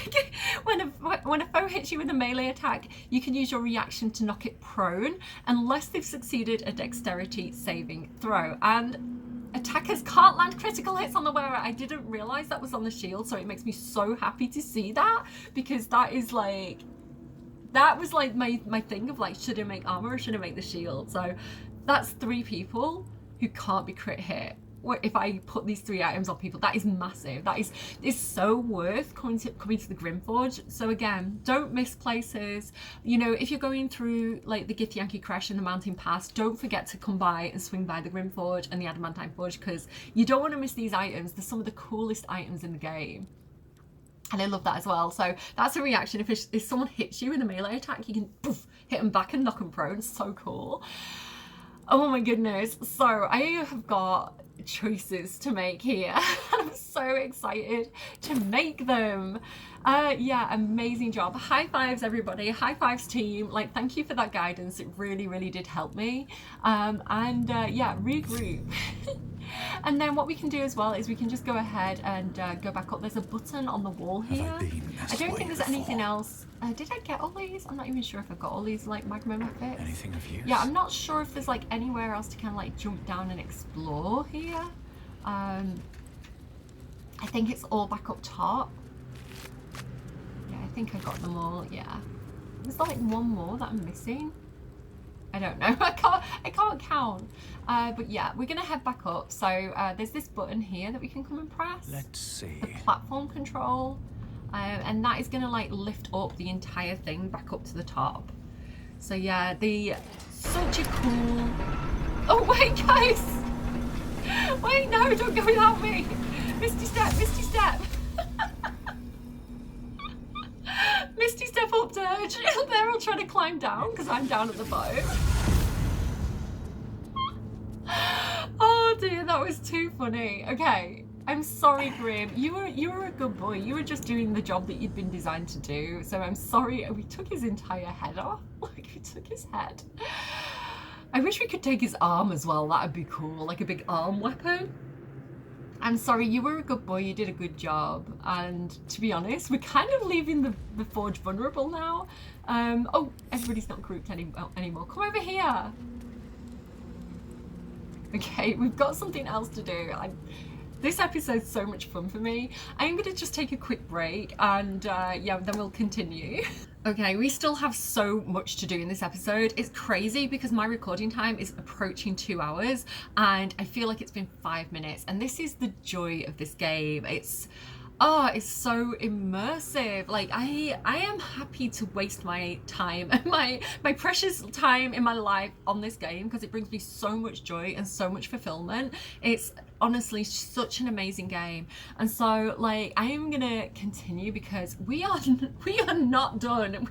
They pack so much into every single area. Like that feels like the boss fight, right? That's like the boss fight. Let's go to the next area. Oh no, there's more. And if you miss this, you miss out on a whole like quest line that goes all the way into Act 3. So we're gonna go ahead and jump over here. So the way, just to kind of orientate you if you're playing along, this is where we came down. That's where we fought the original Mephits, and so we're gonna take this kind of like side route out of here and go and check out that lava elemental that we saw earlier. Lava's popping.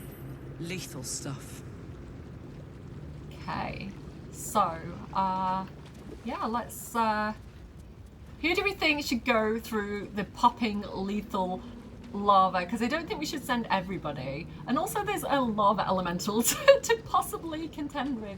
He's coming our way, but guys, I know that honestly he's just a little guy. He means no harm. He's just a friendly little lava elemental. He's not interested in us at all.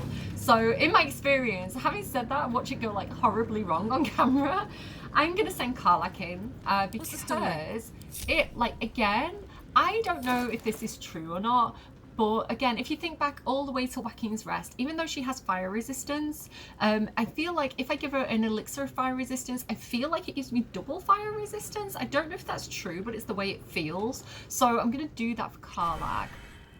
It might have been wasted, but I don't know. It's the way that I always do this. So it means that she can come down here, pretty much stand in this lava and be fine. We do have to watch out for the bursts of lava though, because that is where the danger happens. So let's try and avoid the worst bits. Oh, here we go. It's popping, so get out of that. Can you see this red ring on the ground? We want to not go into that. Oh, you almost ran into that one as it popped. And then we can kind of like head over here. There's not much. There's a little guy over there, but I don't think he has much on him. So I might go over there, but where we want to head is in this direction. There's a skeleton here. Yeah, not much on these skeletons. This little old kind of temple looking thing is where the business happens. And all I really want... A lava elemental. That explains things. It took her a while to spot him, didn't it? The little lava elemental. Let's see if we can have another like closer look at this guy. I wish we can kind of like talk to him and chat with him. We can't interact with him. There's no point in engaging with him, no point in fighting him or triggering him because he's just minding his own business down there. Give me a second, guys. Sorry, it's a little bit cold in the UK today and I haven't got my heating on right now, so like sometimes, you know when you get like a little puppy nose and it gets a bit cold and damp? I just felt a little bit paranoid. So yeah, I wish, do you know what, it looks warm here. I wish I could like share just a fraction of your temperature today, please, because I'm cold. So yeah, we've got this adamantine chest, which is unfortunately locked. So I'm going to go ahead and pick it up, and yeah, and then she's encumbered now, and then we're going to make our way back over. I actually probably don't want to be encumbered. I'm going to send it to Astarion in that case. Because he's going to lockpick it for us probably, and then we're going to work our way back out of here. So down here, let's jump across before the lava bubbles pop up again. There we go, up here, doing pretty well, and then we'll just kind of run forward. Yeah, not taking damage from that fire surface, she's absolutely fine, and back up here. Okay, now then, Astarion, if you could possibly do the honours for me, and sorry, I've not clicked on him. If you could do the honours for Karlach, this is her goodies, right? So it's an adamantine chest, that's so cool. If you just drop that, which means that it won't like burn, like it'll be really strong. Yeah, you can't destroy it. So Karlach couldn't like bash away into it because it's like, no, this thing is sealed shut. Anyway, Astarion, could you possibly lockpick this for me? A crooked touch. Okay. I'm gonna give him guidance. Carlack's giving him guidance. There we go. Beautiful. So I did have a think about who I wanted to do this with, because originally my instinct was to go with one of my player characters, which would be Cordia or Dirge, because they tend to do the quests, right? They're the heroes of this playthrough. But it is actually a quest designed with a monk in mind, which would be Lae'zel or Karlach. I've got one level of monk each, which gives them that kind of punching attack. And I did consider having Lae'zel do this because she is going to go deeper, like more levels into monk, so it's going to be more helpful for her to do this. But I kind of had to think about it, and I kind of like Karlach having this quest for her. So I'm going to go ahead and get Karlach to open this chest and present herself as the person who's going to do this quest. Looky! So in here, there is a sentient amulet, and you can see it has ki restoration. Now ki is what the monks use, so down here she has, she has her ki points. So basically the good thing about this is it does restore, before I pick it up, it does restore 2 ki points, which is an ideal for Karlach because because she's going to use Flurry of Blows, which uses ki points, so I can restore that and she gets that bonus action back, basically a little bit like how Gale and Cordia have the they can restore spell slots. It's a similar thing to that. So yeah, I'm gonna have her pick up the sentient amulet. Are you ready? I'm not ready. Thou hast come. The amulet is heavy, but holds a subtle warmth, like it was left under the sun. Suddenly the metal surges with heat. You feel great power and an I wonder why it's warm. Urge. Would it be because it's been left in lava? Can thou endure? Okay, so we are getting rolls here. We are getting rolls with Karlach. So, give in to the laughter. Like, whatever is in this amulet, Monk's manifestation, it's making us want to laugh. I know what's going on with, and some of you may recall, like going near something where, you know, there was a lot of kind of imagery of kind of sun, a lot of things to do with heat and light. We've encountered this imagery before, but I'll see what happens when we roll for it. So we can either go Barbarian Wisdom, kill the mirth, resist, because she's a barbarian. But again, I like this monk quest line that she's got going on, and we do have monk wisdom. Quiet your mind, let everything be still. Her wisdom is only +1, but she does have advantage. Yeah, we're gonna do that. Quiet your mind, let everything be still, right? And I feel like even though she's not massively a monk, right, technically with her storyline, she does have experience of kind of overheating and raging and having to quiet that back down inside herself. So this is like a nice meditation practice for Karlach. Quiet your mind, let everything be still. We've got advantage. You guys can guide me. She can guide herself because she's still got that necklace on. We can give a bardic inspiration, but the odds are in our favor here. I think we might be okay. Let's give it a try. Yeah, look at that, 19 up to a 24. That's because you guys did guidance on me, I swear it. Okay, let's go. She's got this. You observe the urge to laugh from afar, letting it fade with each breath. Thou hast done well. For what is a laugh if not one step toward madness? Thou art the one! I like it for Karlach, I like the laugh. Take me home, and thou shalt glow with blessings. I feel like Karlach could really take it in stride as well. She'd be like, who are you? All right, I'll take you home. You know, she's very straightforward. So we have the options to equip, stow, or discard it. But let's ask a few questions. Return you where to whom? Are you a ghost? What happened to you? I could barely hold my laughter. What did you do to me? I feel like this is the most Karlach one. Are you a ghost? What happened to you? A ghost? I am sunlight on water, dew on grass. Sharons broke my body, but my spirit they could not. Well, not completely.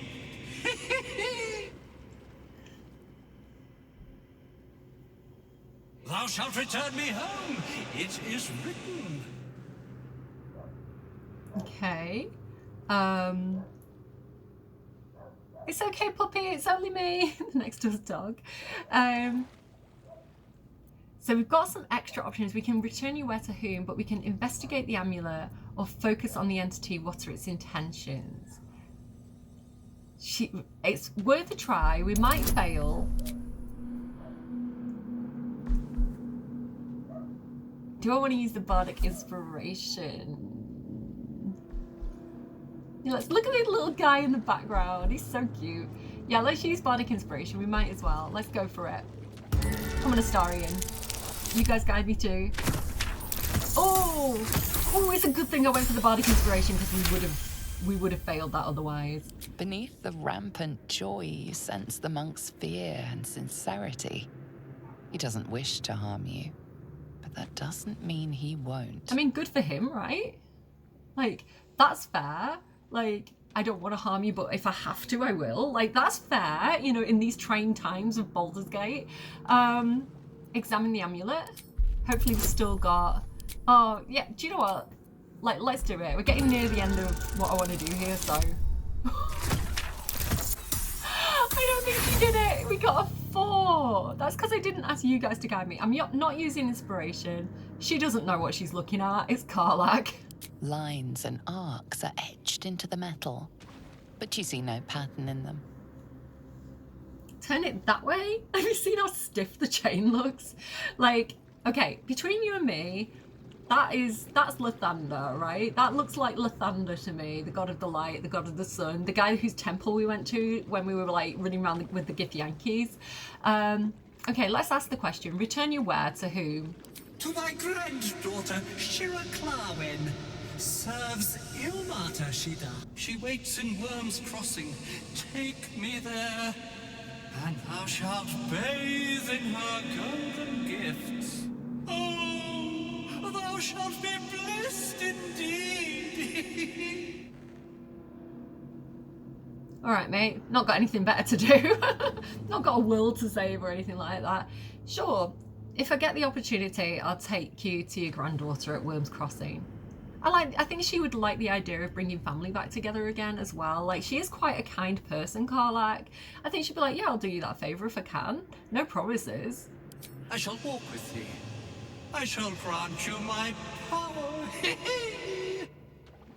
Sorry about the cursor there. I can't get it off the screen for some reason. I think something's like pulling on the wire. Yeah, let's go ahead. Let's equip the amulet. Let's go for it. Done. It shall be. Grimforge, not born here but tragedy. Yeah, so he's laughing like inappropriately. I do that though, to be fair. I tend to laugh like during dark times or like in dark moments. It's a weird reaction. It doesn't mean that I'm making light of it or something like that. It's kind of, normally it's when it's like, I'm not trying to lighten the mood, but it's like a nervous laughter kind of, or, you know, almost like feeling like the seriousness of the situation is so strange, it becomes comical in a way. It's like, this is so weird, haha, look at this situation that I'm in. It's a weird reflex, but I have that reflex to kind of like laugh when things are serious. Okay, so there we go. Should we take this with us? Let's pick it up and send it to camp. Just because it's cool, right? It's Adamantine.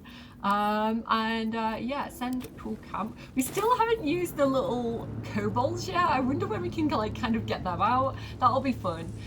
That's pretty much like what I want to do here. So let's get Basket back still together alive. And I think progress. Pretty much we're going to be leaving this area. Having said that, I'm just going to go back over to the actual Grimforge, where we saw like the Dwagar and the Deep Gnomes, just to show you that basically everybody's cleared out. Everybody's gone. So the traders that were over here, they've left. Which means that actually, do you know what? We can go and rummage through the stuff. I hope.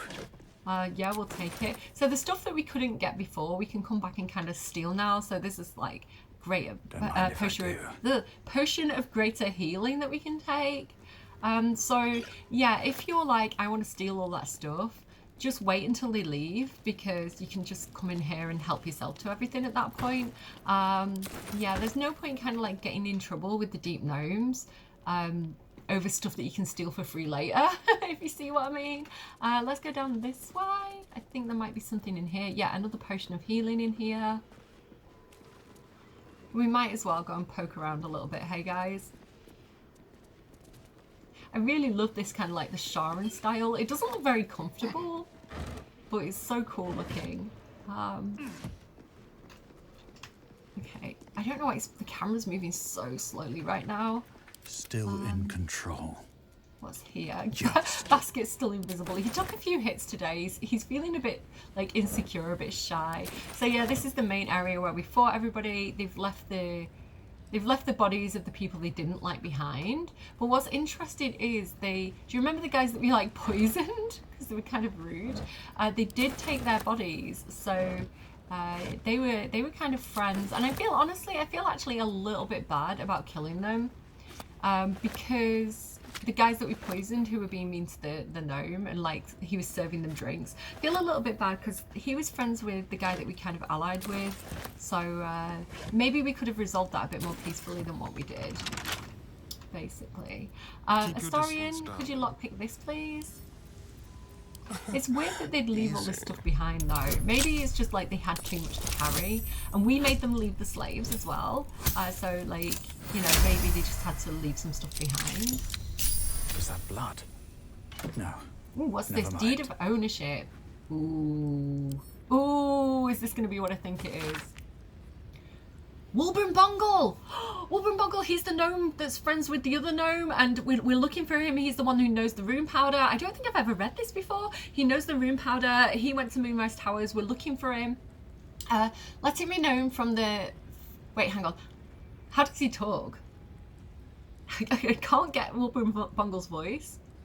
It's a little bit like this, I think. Let it be known, from the Fardrim to the Firelands, from Moordiver to the Spawning Deep, the Iron Hand Gnomes, with the blessing of the Shield of the Golden Hills, declare possession of the tunnels, open spaces, peoples, and contents of Underdark territory beneath the Western Heartlands. Ignore this deed under penalty of imprisonment or death. Approved and signed, Wilhelmw. Do you know what? That sounds like the sort of thing that a Dwagar would say or a Drow would say. And he's saying, because it says possession of people. So he's claiming ownership of an entire territory, including the people. Fair enough saying, like, this terrain is ours, but I don't know. I'm seeing that as a red flag. That is a little bit of a warning sign, if you ask me. Then maybe this guy red might not be that great. But yeah, pretty much there's not much else to do here. I don't think I've checked that skeleton, so we could just jump over there and have a quick look at him. But apart from that, this place is pretty much abandoned. Oh, unfinished sending. A hastily scrawled note. A component of a magical sending, hastily scrawled and incomplete.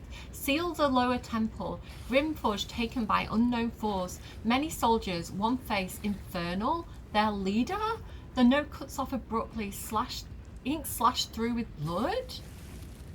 Many soldiers, one face, infernal, question mark. Their leader. Is that the absolute? Like, they're just, because it's infernal question mark, so they don't know, and it doesn't say who their leader is either.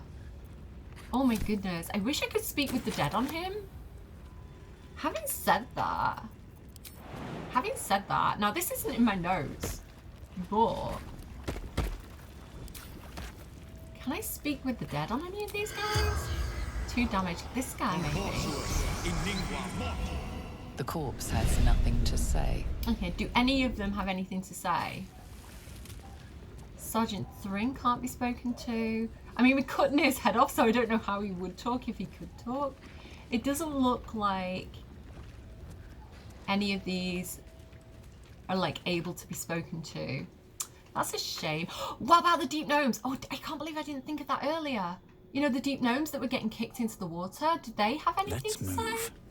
Hang on, he's encumbered. Let's get rid of the adamantine slag. And I don't think we need all these shields on us anymore. So I can probably send all those back to camp. Because they're going to be really heavy, aren't they? There we go. I'm a bit lighter now. So I don't want to, like, miss anything.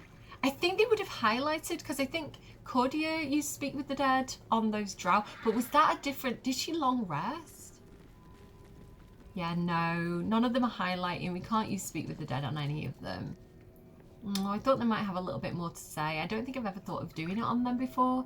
Okay, that is pretty much this entire area clear now. So we are gonna level up and we're just gonna put a foot into Act 2. Like literally, like we're just gonna poke our toe into Act 2 and we're gonna set so many balls in motion. Like this episode, this is gonna be a big episode, guys, because every shit's going down basically. So let's get back to camp and regroup. We're not even sleeping. We'll long rest when we get to Act 2. Okay. So we need to, I'm so excited. We need to level everybody up. Where are you? Oh, she's leveling up. I want to save in case I do it wrong. Okay, I've got my notes, so fingers crossed I don't mess this up. Let's start leveling everybody up. I'm so excited.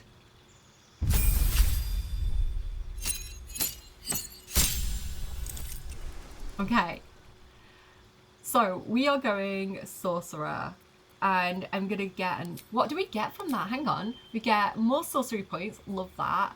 Level 4 spell slots now, amazing. There's so many good level 4 spells. Elemental Affinity Resistance. When you cast a spell that deals, because I'm Draconic Ancestry, when you cast a spell that deals damage of the type associated with your Draconic Ancestry, you can spend 1 sorcery point to gain resistance to that damage type. I think I already have resistance to lightning damage because I think I've got a ring. You know, the year the Sparkstruck created, my whole armor setup. So yeah, I don't think I need that particularly, but that's interesting to have. When you cast a spell that deals damage of the type associated with your I'm excited, I can't speak. Your Draconic Ancestry, you add your Charisma modifier to the damage, and my Charisma is a +3. So all that lightning damage that I do, which is already like a heavy hitter, this is my specialism. Now I'm also adding +3 to all of those hits, all of those attack rolls. Amazing. So we can go to our spell slot and we can take one of these spells. Now I think I've got all the lightning damage that I can possibly take at this point, and there's so many useful spells, but I think what I'm gonna go for potentially is Sleet Storm. Now Gale has this, but just in case Gale's not in my group with me, it can be really useful. In Act 2 we're definitely going to come up against spellcasters. And it creates an ice surface. There's going to be some big battles in Act 2, so if I can like take out an entire group, including spellcasters, like stopping them from being able to do spells, disrupting them, making them break concentration, if enemies are falling over and falling prone, that's going to be so helpful to me. And it's also going to be able to keep people at a distance if they can't like cross that terrain to us. So yeah, I think this is going to be potentially a really fun move for us. We can start to change out some of our spells. Do I want to do that? I'm thinking about switching out Cloud of Daggers. There are some really good spells, but I do like to theme my people, so maybe Fireball isn't my best bet. I've got loads of Scrolls of Flight. I don't really need that. Whole Person can be good, but I don't tend to use it very much. I do like Enhanceability, but Shadowheart has that. Knock, Invisibility, Enlarge. Shatter. I might switch. I don't know. Cloud of Daggers can be quite good for crowd control. I'm going to stick with it. No, I'm going to switch out Cloud of Daggers for Shatter because I like the idea. I do lightning damage, so it makes sense to also do thunder damage, and I like it like thematically. Cloud of Daggers used to be one of my favourite spells. I've kind of gone off it a little bit, but yeah, I think that's what I'm going to do. There we go. Okay, decision made. Sticking with it. Yeah, lightning and thunder makes a lot of sense, right? Okay. So again, straightforward cleric for Shadowheart. We're not messing around here. And she gets a few more spells. And one of my favourite ones. Now, do you remember when we were in the Githyanki Crash? And one of the places where we had to get those ceremonial weapons from was kind of like a guardian spirit that had like a range, and I was like, he can't follow us, so as long as I get it and get out of there, he's not going to be able to hit me. Like, we can get that. It's called Guardian of Faith, and it's nice because you can get inside his range, and if anything comes into his range, he can attack them. It's like having an extra character, so I think I might take that. I never really use Bane, so I feel like I'm going to switch that out.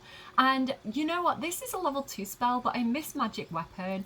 I think I'm going to get rid of Cure Wounds because we've got loads of healing potions. I've got other healing spells. I think I'm going to go with Spiritual Weapon. There's other things like Prayer of Healing that can be really useful, but you can't use it in combat, so I think that's what I'm doing. There's a few other level 4 spells, but they're not my favourite spells. Like, they're okay, but I think I'm happy with what I've got there. Yeah, I'm going with that. Okay, except get me some new boots for her. It's bothering me that she's got her toes out. And then like Lae'zel's boots are super clunky. She looks like she's like gonna be like walking on the moon with them or something. Okay, what do I want to do? Fighter probably, and a feat. Yeah, I am gonna go with Fighter. And then when all the way back when we took like level 3 in Fighter, and I was having a dilemma because I was like, I really like the Battle Master stuff, but I really wanted her to be able to like critical hit more often. So I took the critical hit thing. So I think at this point, now, do you know how Astarion has like the disarming attack at range? I kind of want that for her, basically. So if I take Martial Adept, I can take disarming attack, which you can do as melee, you can do it at distance, and I can also take something like, my favourite 3 are disarming attack and trip attack. I also like menacing attack, but I think trip attack is going to be where I go with this. So it deals an additional 1d8 damage and can possibly knock targets prone, and if they're prone, I have a higher chance of hitting them. So trip attack and disarming attack can be super duper useful. I really like those for her, and I like the idea of it, like, because she's a Githyanki, she's been trained in like techniques and like those battle mastery maneuvers. Like, she would have had that training, so it just makes a lot of sense for her character to have those.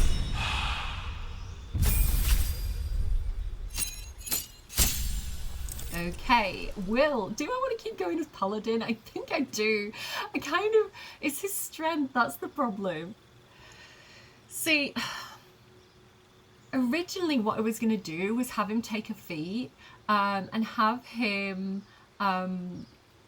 be able to wear heavy armor. So if I just kind of show you the feats here, like, I was going to take heavily armored, which would mean he could have worn that heavy adamantine armor, but I kind of changed my mind about that and I got like the other one.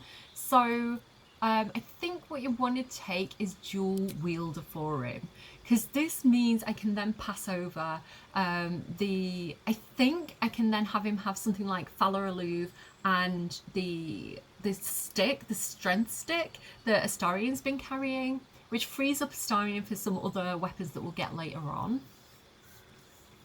Yeah, it doesn't work with two-handed weapons though, that's the thing. I could also possibly ability improvement and give him like 2 in strength, which means he doesn't have the -1 to strength anymore.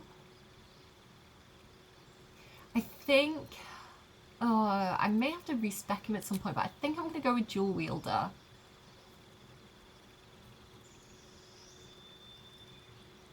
Yeah, because we have like Leviathan's Wraith as well, which I think is a finesse weapon. So I think he can dual wield that and the club that Astarion has. This is looking pretty good to me. Bless, he's got command. Yeah, I think I'm going to stick with those spells. That looks pretty good to me. There we go. Okay. Dirge. Yeah, we're going to fighter. Here we go. Okay, so the question is now though, when I level up Dirge as a fighter, do I want him to have Battle Master, which is the thing I was saying, like, I missed out on Lae'zel, and I was kind of sad that I didn't take it because it's really useful. Or do I want to go Champion? Now, Champion is great because it improves my critical hit, and I think I already have stuff to improve, like the chance of doing a critical hit as well. So the chance of doing critical hits is like, there you go, improved critical hit. This effect can stack. What that means in kind of like easier to understand terms is to roll a critical hit. Now, what a critical hit does double damage. So say I rolled a 10, but it's a critical hit, it's going to actually do 20 damage instead of 10 damage. A critical hit, now remember, like, this is all based on D&D, so it's dice rolls. A critical hit is when you roll a 20 on the dice. So every time I go to attack someone, the game is going to roll a dice for me, and that like tells me whether I hit or not. Now, a 20 is a critical hit.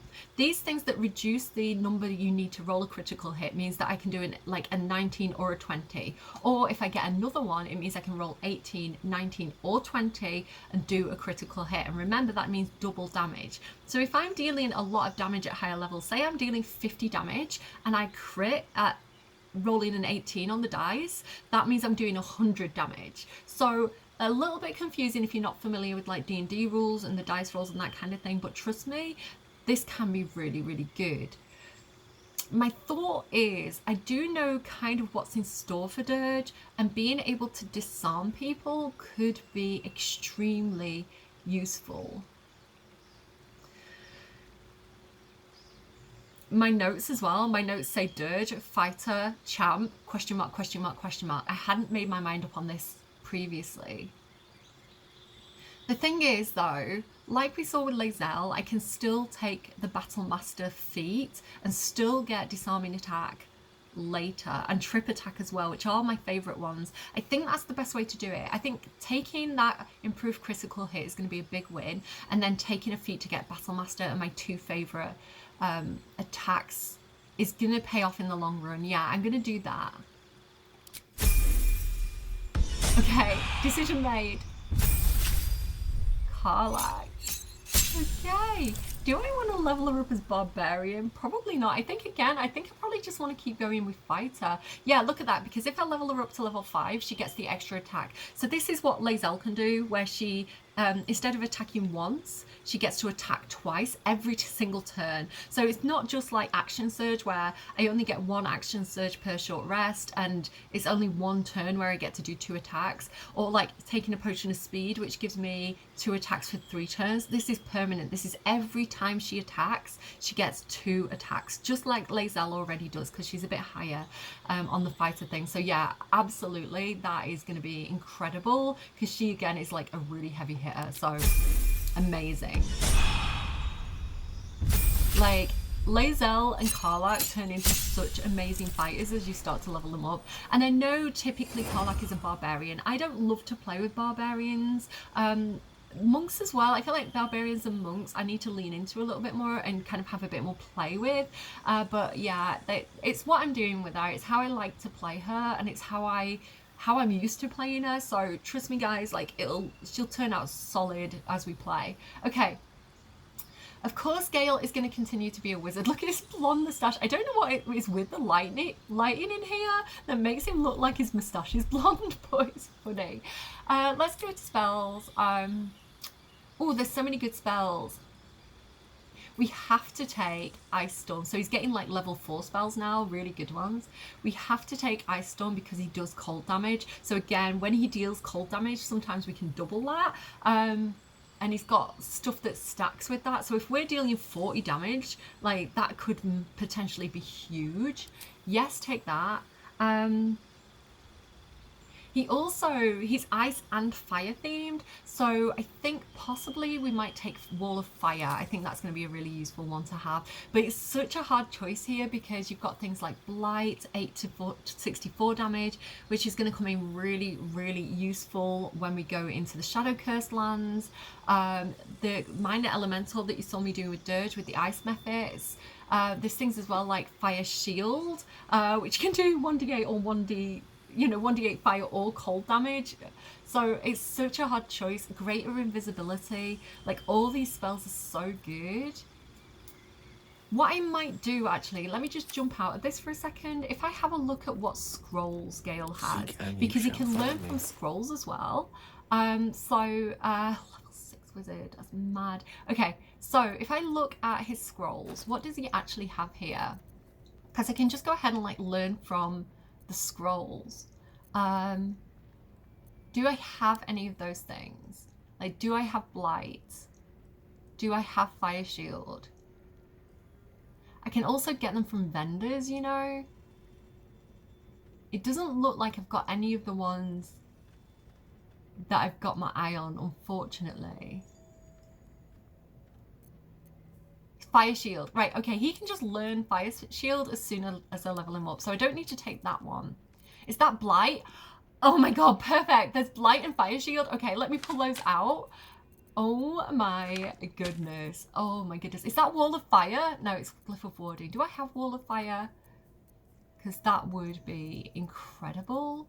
I do have Scroll of Greater Invisibility. Okay, we are set. That is like all the good ones. That is all the good ones. Minor Elemental. Okay, yeah, we're good. We're good. Okay, level up Gale. So again, with Gale, that's always a really good thing to remember before you pick the spells, because you can unlock some of them just by learning them from scrolls. So yeah, let's go ahead. Ice Storm, Wall of Fire. I'm not going to prepare spells now because I can do it kind of afterwards. Okay, Astarion, I'm going to come back to you, babes, because I don't want to forget to do this with Gale. My wig's a bit tight today. I'm a bit uncomfortable. Okay, learn Blight, learn that. So there you go. All these things that we couldn't just learn, I can now learn. I had 2 of those scrolls, so that's just like an extra scroll. Go away. Go away. I might send, now that he's learnt the spell, it might be worth sending some of these the invisibility scrolls over to like Dirge and Astarion, possibly. Like, that is incredible. That is so good. And then I can go up here to his spell book at any time. Now, I can't do this as a sorcerer with Cordia. Only wizards can do this, and clerics and things as well. But like, now we can go in, we can switch out anything we've not particularly been using. Invisibility can go. We can take Greater Invisibility. Blight we can take. It's just, it's so good. I'm going to leave Basket at home for a bit. I'm going to take Ice Storm. Wall of Fire, like, oh my goodness, they're so good though. I'm gonna get rid of Witch Bolt, I don't use it that much. I'm gonna take Wall of Fire. Look at that now, like Magic Missile, Ice Knife, Misty Step, Lightning Bolt, Sleet Storm, Fireball, Ice Storm, Wall of Fire, Blight, and Greater Invisibility. Gale is an absolute force to be reckoned with. The only problem that I have now is that Gale only has a 1 level 4 spell slot. So we can only do all those cool spells we just learned. I can only do 1 per long rest,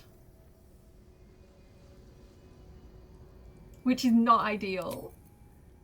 But what? Arcane Recovery. Oh, I can recover. Okay, we can do 2 because I do have Arcane Recovery. This is just natural, I think, because he's a wizard, that he can do this at one point. I do, like, Cordia has an amulet to do it, but it only goes up to level 3. So that's really good. Okay, so we can have 2 level 4 spell slots per long rest. Okay, that's good. We'll get another one as well when he levels up. And then when we get to like level 5, level 6, he can like drop down and do like, you know, like he can do like, I don't know, I can't explain it. We'll be able to do more of those spells like the more we level up basically in the future. Okay, last but certainly not least, my lovable rogue Astarion. Okay, what do I want to do with him? Okay, I remember what I'm doing with him. I don't know if this is my best plan ever. but I'm feeling ranger at the moment. This is why he had fire protection. Like, this is why I just took him down into the Adamantine Forge, because I leveled him up as ranger last time and gave him the environmental terrain thingy. What was it called? I can't even remember what it was called. Here we go. Wasteland Wanderer Fire. You have spent endless days surviving forbidden deserts. You gain resistance to fire damage. So it doesn't make sense to him, but yeah, I like that. I like the idea of a vampire that's resistant to fire damage. I don't know. I feel like I'm protecting my boy. So yeah, let's keep going with Ranger. I think it's fun to play around with. I can always switch it out and maybe go for something like Warlock at some point. That could be fun. But I kind of like the idea of going for Ensnaring Strike with Astarion. The reason is you can do it as a... it's not a bonus action, it's an action and a bonus action, but it ensnares them and keeps them stuck. And I thought that paired with like Hunter's Mark from the Hunting Longbow could be really cool. Also, maybe the idea of like Fog Cloud could be useful. The cloud blinds and heavily obscures creatures within it. Could be interesting for him being able to hide. If he hasn't got invisibility, he could potentially hide in the fog cloud. That's my thought process. Or Longstrider, because that's just handy to have if Cordier's not around. To have two people do it. No, let's go for Fog Cloud. I like the idea of like hiding. Yeah, no, okay, so what I'm going to do is I'm going to take archery. I had a bit of a think about this, and because I was calculating it, I was like 2 weapon fighting, he's got 2 bonus actions, and if his ability modifier is dexterity, which is a +3, and he has 2 offhand weapon attacks, that's going to be a +6 of damage. But when I think about it, the archery is a +2 to ranged weapon attacks. So I think it's to the attack roll, not the damage. Yeah, it's the attack roll. I thought it was the damage, so I was like 6 beats too. But no, I like the idea of him being like a stealthy archer. So like firing, disappearing into a fog cloud, or going invisible, moving to a different place, firing again. Like, I like that gameplay, like that kind of like stealth, like assassin gameplay for Astarion. And so this actually gives him a +2 to his attack rolls. So like I was saying before, like with the roll, like if you get a 20, you get a crit. So for example, if I roll an 18 now with a +2, that's a 20, right? So he could be doing more crits with that. Also, say somebody's armor class is 16 and he rolls a 14 on the attack roll, that would be a miss. But with the +2, it would match it. It would be a hit. So this actually makes a huge amount of sense to me. Yeah, I'm going to take that, except there's a lot of rules that you need to learn. So I'm lucky that I do play D&D, so a lot of the time I have some knowledge of how this all works. It can be very complicated. I would say if you're doing like your first playthrough, don't overthink it. Just explore, have fun, like almost like release control and see how it goes. It's actually really good fun to like, even though this is my perfect playthrough, right? And this is exactly how I want it to go. It can be really, really fun to just be like, let's see where this one takes me, because there's so many different ways this can go. So for example, you could play as a different character with a different backstory, different class, different race, and have an entirely different experience. And it's like, don't be too perfect about the playthrough. Like, it can be really fun to just see where these new paths take you that you would never have like chosen to do if you were trying to be perfect. Like, this is what gives the game a lot of replayability for me. So that is everybody leveled up. Now I've got to figure out who's having which equipment. Oh my goodness. Astarion, equip the hunting short bow, because I like that he has Hunter's Mark. If he's going to be an archer, I like that he has Hunter's Mark with 1d6 of damage as a bonus action, and he still has a bonus action free to like dash or do whatever. He also has that Ensnaring Strike, which is going to take his bonus action. So like, I like this hunting theme that he has. I'm going to send the Titan String Bow over to Will, I think. And then I'm going to also send the Club of Giant Hill Strength over to Will. Okay, this is going to be a bit faffy, but I'm doing a bit of a Will build here. So Will, if he has, because now he has 2 weapon fighting, so if I switch out something like this Sword of Screams, which is a rapier with finesse, I can also give him, so that is currently 3 to 13 damage, but if I give him the Club of Hill Strength, then it's 6 to 16 damage. And then I can also give him the Titan String Bow, I'm not convinced about that. I may also send the Spell Thief over possibly to Shadowheart perhaps, because she's only got a short bow +1. It's kind of boring. I can also make it my packed weapon, which I'm not sure if this is going to mess it up. 5 to 15 damage, so that actually went down. But what if I mess around with it like that? 5 to 15. I don't know why it makes it go down 1, but it does mean I can't drop it now. Okay. Let's stick with that for now. Like, let's go back to Dirge as well. And then we've got, like, these things to dish out. So, oh my goodness, that also gives Hunter's Mark. I think I might give that to Lae'zel in that case. Because she does a lot of kind of, like ranged stuff. So she does currently have this, which says when you succeed a saving throw, the foe gets 1 to 4 psychic damage, and it gives her a +1 to wisdom, intelligence, charisma saving throws. That is good. She can wear heavy armor, but this means that people can't land critical hits on her, which is huge. So, and it looks, honestly, it looks kind of cool. Show helmet, hide during dialogues, please.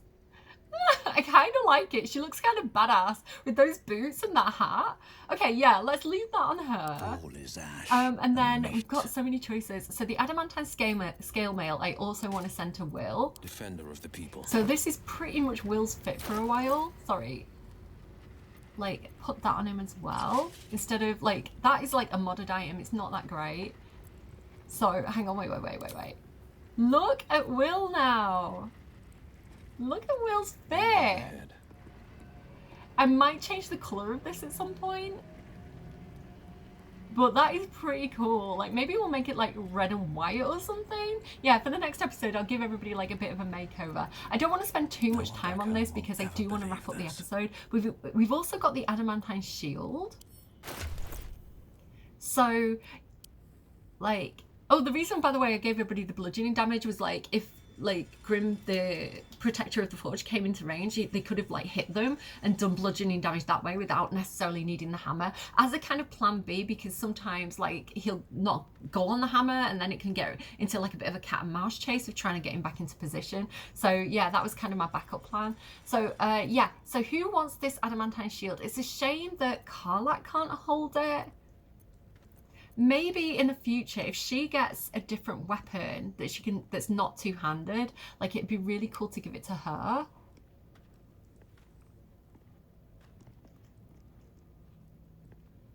Dirge could also take it, I think. Dirge, can you use that? Yeah, he can. Yeah, I might give it Dirge for the time being. What has Gale got? He's just got a +3 shield. I also need to figure out what I'm doing with Astarion. Let's just give him that for a second, just so he's got like his 2-weapon fighting. Yeah, just for the time being. I need to figure out what I'm doing with Astarion a little bit more. Okay, I'm going to leave it there because I don't want to faff around too much on camera. And I'll make my final decisions and I'll kind of show you guys kind of next time. But we have these things as well for Shadowheart just quickly before we wrap this up. So we've got things like... I can now, oh, she's not proficient with it. That's a shame. Oh, I don't know who'll have that then. I might just give that to, I might give it back to Astarion, why not? And then she's currently got the Holy Lance Helm. Creatures who miss their attack against the wearer must make a dexterity saving throw or take 1d4 radiant damage, and it gives her a constitution. That only gives her intimidation. When obscured by shadow, the wearer gains a +1 to saving throws. No, I think what she's got is better, even though these are Sharon. Like, they are Dark Justicia. I think what she's got is better suited to her. Okay. All right. We are going to long rest, but before we do, I do want to take, like, a step or two into the Shadow Realm. Do I want to do that, or do I want to end it here? There's just, guys, there's so much. There's, like, so much to do. And it's so hard to know when to stop. Yeah, I want to do that. I want to switch out for going into the Shadow Curse lands. I want Cordia to have Gale with her. And I want Dirge to take Lae'zel back. So do you remember when Halcyon was like, there's two paths to Moonrise Towers? You can go via the mountain pass where the Githyanki Crash is, or you can go through the Underdark. And I was like, I want to do both. Like, Bet, I want to do both. Bet, if you're watching, hi. I've got a friend called Bet. And so, yeah. But then it dragged everybody into the same place, and I was like, oh, I can't do it separately. It's gonna, because it's a new area, it's gonna take everybody into that new area, which was such a shame. But I kind of want to do the same thing going into Act 2. So I want to take both the Mountain Pass and the Underdark and the Grimforge in, but it does mean I'm going to have to like jump around a little bit and kind of jump through hoops. So my plan for today, to wrap up this episode, is just, again, I've run out of cutscenes in Act 1, and we can start triggering cutscenes for Act 2 if I go in like long rest there. So we're going to go through the Mountain Pass first, because there's something that I want you guys to see there. We're just going to take a step or two in, and then we're going to long rest, right? And then next time we're going to kind of explore a little bit more deeply. That's my plan anyway. So just to trigger extra dialogue and extra interesting things to say. Stop me so let me just quickly check. Astoria, do you have anything to say before we leave? My favorite traveling companion. Hello. How are you? Okay, well, bye.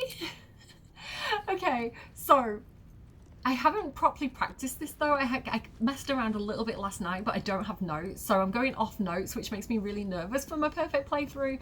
But I think I can do it. I think I can handle this. Look at Lae'zel in her new hat. No critical hits on you, lady. She looks insane. Okay, have I done everything? I'm gonna have to check as well that I've done everything. That's done. Traveled through the passes. Help Kithrak boss the Urge. Free the Artist, rescue Wulbren. We need to go to Moonrise Towers for that. Adamantine Forge is complete. Help the spirit of the amulet that's new. Night Songs, such as Zala, Chosen of Shot. Yeah, I think we've done everything that we need to do here. Okay, I'm nervous. Okay, guys, listen, stick with me. I know this is a big episode, but it's about to blow up, right? Everything is about to happen. I'm so excited to go to Act 2. It's been such a long time coming. Like, Act 1, like, that's a whole game in itself. And, like, this is, like... it's mind-blowing. This game is mind-blowing. I'm so excited. Okay, we're going. So we're gonna go to the Crags. Different region, yes. It's gonna drag everybody. But that's okay. I'll send everybody back to camp. So here we go. This is the Lathander stuff, you know, like the monk necklace. I was like, it looks like this. I think it's Lathander. It looks like a sun. Okay. So quickly, let's send Cordia and her group back to camp.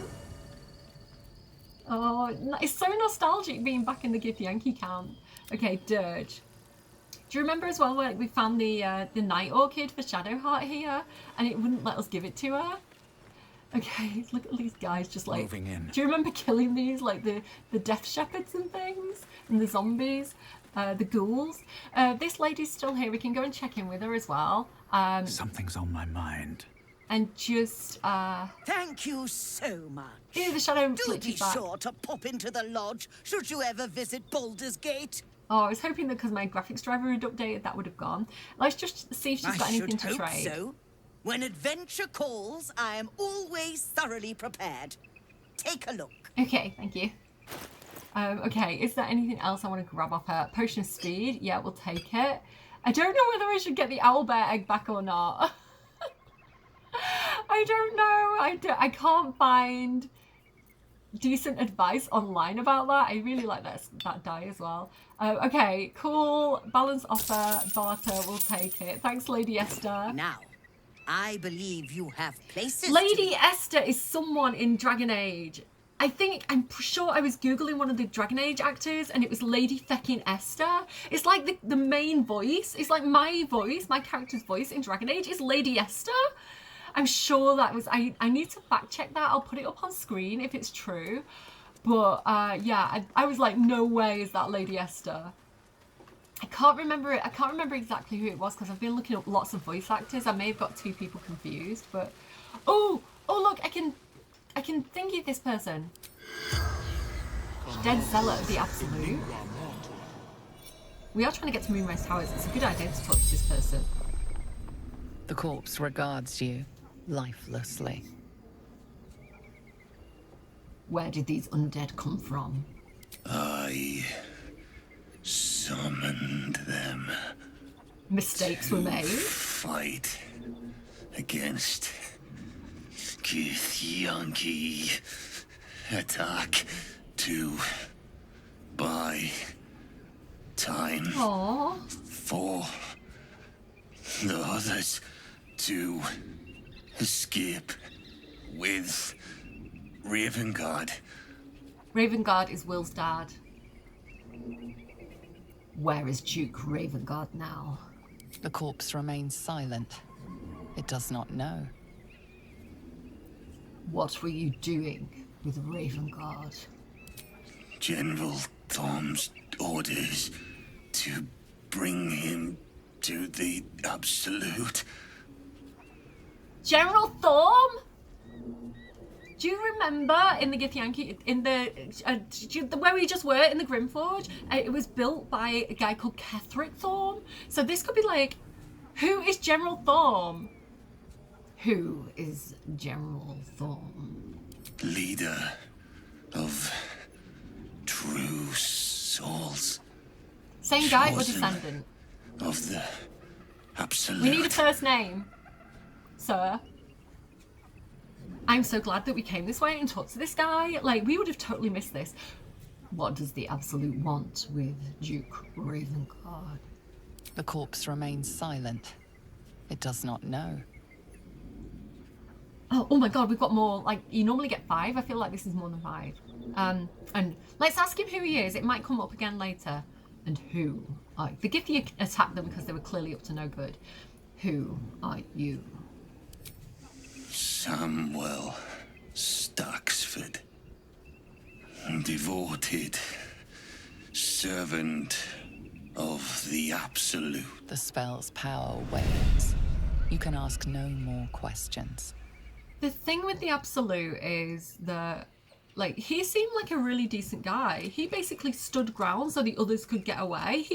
He like, faced down the Githyanki, right? Which, like, I know he's not a good guy. I know the Absolute is bad in this game, but to be like, I'll protect my people against these people who are attacking us, that's a noble thing to do. So even though he is part of this absolute, like, see you later, Toby, he's like a good guy in a bad machine, right? So he seemed, I mean, I don't know, we don't know the evidence of his crimes and stuff, but I think that's my thing with the Absolute. You know, like the people who the Githyanki had, who they were like taking in, they just seemed like people's grandmas. They were like, oh, I'm scared. You know, like they just seem like the Absolute is collecting, like, is gathering like good people, like devoted followers, but like brainwashing them. So I don't know. We need to stop it.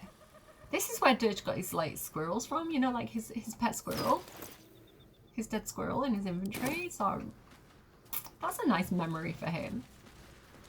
Okay, let's head down this way. Now, we haven't been this way yet, and this is one of the ways into... That's curious.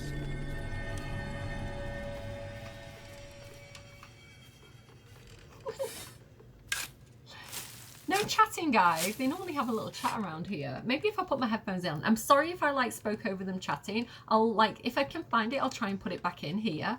But yeah, they normally have a little chat here. Walk in the way of dawn, for Lathander cannot protect you where the light doth not reach. That's foreboding. Okay, let's go across this extremely rickety looking bridge. Lizelle, do you want to talk about what happened at the crash? Trust me, you'll know when I'm ready to discuss it. Fair enough. But if you change your mind... It is not a matter of mind. It is a matter of faith. And I have been put to the test. Do you remember the whole emotional experience that was the Githyanki crash? And like, Lizelle basically being abused by her goddess. Like, she's still kind of in denial about the whole thing. Oh, look, there's a guy here. Hello. Weary traveller. Have a care, friend.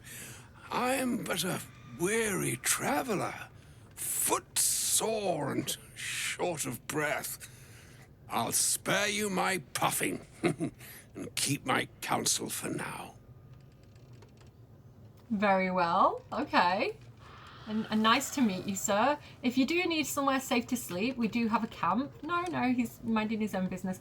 Okay, no idea who that weary traveller could be. Doesn't seem like he might have, I don't know, like Dumbledore type vibes, but maybe we'll meet him again later. I don't know, maybe we'll come back across him. Let's have a look at these signs. They're definitely not scary. Do not walk in darkness. Turn to the light. Beware of the shadows. Oh, also don't worry about why Dirge just picked up a dead rabbit. He just wants a friend for his squirrel. Like, he just likes, he's a collector, guys. He's really into, like, he's thinking about getting into taxidermy, in which case actually also, like, I think there's a bird around here somewhere. Did someone stand on it? Where's it gone? Carl, like, he stood on the bird. He stood on the blue jay. He's just got a little collection, guys. Don't worry about it. Is there anything over here in this animal carcass? I'm sure a Dirge would love to look. Yeah, there's all these, like, definitely... Do not enter. Do not enter. Beware of the shadows. Pass at your peril. Yeah, we're heading that way. Don't tell Luality either that Dirge is, like, collecting dead rabbits, because... I know she's already upset about there only being 2 rabbits in the game, and they're both dead. So let's go through finally to the Shadow Curse lands. No, I'm not ready. It's fine. Yes, go. It's happening. This is Act 2, guys. Finally, we're on the doorstep, like ringing the doorbell of Act 2. And honestly, disclaimer, I always go through the Grimforge. I always go enter the Underdark that way. The Act 2, the Shadow Curse lands that way. I never go this way to the Shadow Curse lands.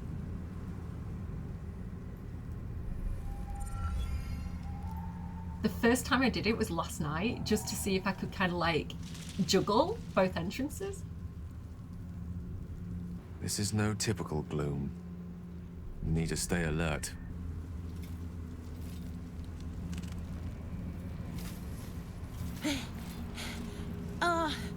Are you the true soul? We are meant to be like infiltrating the cult so that we can get to Moonrise Towers. So I really love this Dirge option. Excuse me. I am death itself. Let me try that again. I am death itself, with a tadpole in my skull and sin in my heart. I can't do a very deep voice. You know, like sometimes you get the kind of cold that gives you a deep voice. This is the opposite. Like it tickles too much. I love that. I'll take that as a yes. Listen up. Grab a torch, stay out of the dark, and move fast. The shadows have eyes. Go on. Okay, curious. All right, so we've got a lot of people with us here. I'm going to go ahead and send Cordia back to camp because, again, just ignore the fact that she's here. She did not enter this way. You did not see Cordia. Okay, back to Dirge. So, if we on my way, creep forward a little bit, maybe I'll grab one of these torches. This place is extremely, extremely creepy. Let's go and check out what is happening here. What is this?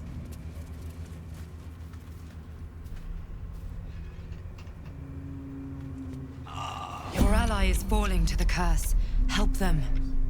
Your ally? It's Dirge. What are you talking about? So as soon as you step deeper into these Shadow Curse lands, you get Shadow Curse. So if I have a quick look at him now, you can see here the Shadow Curse.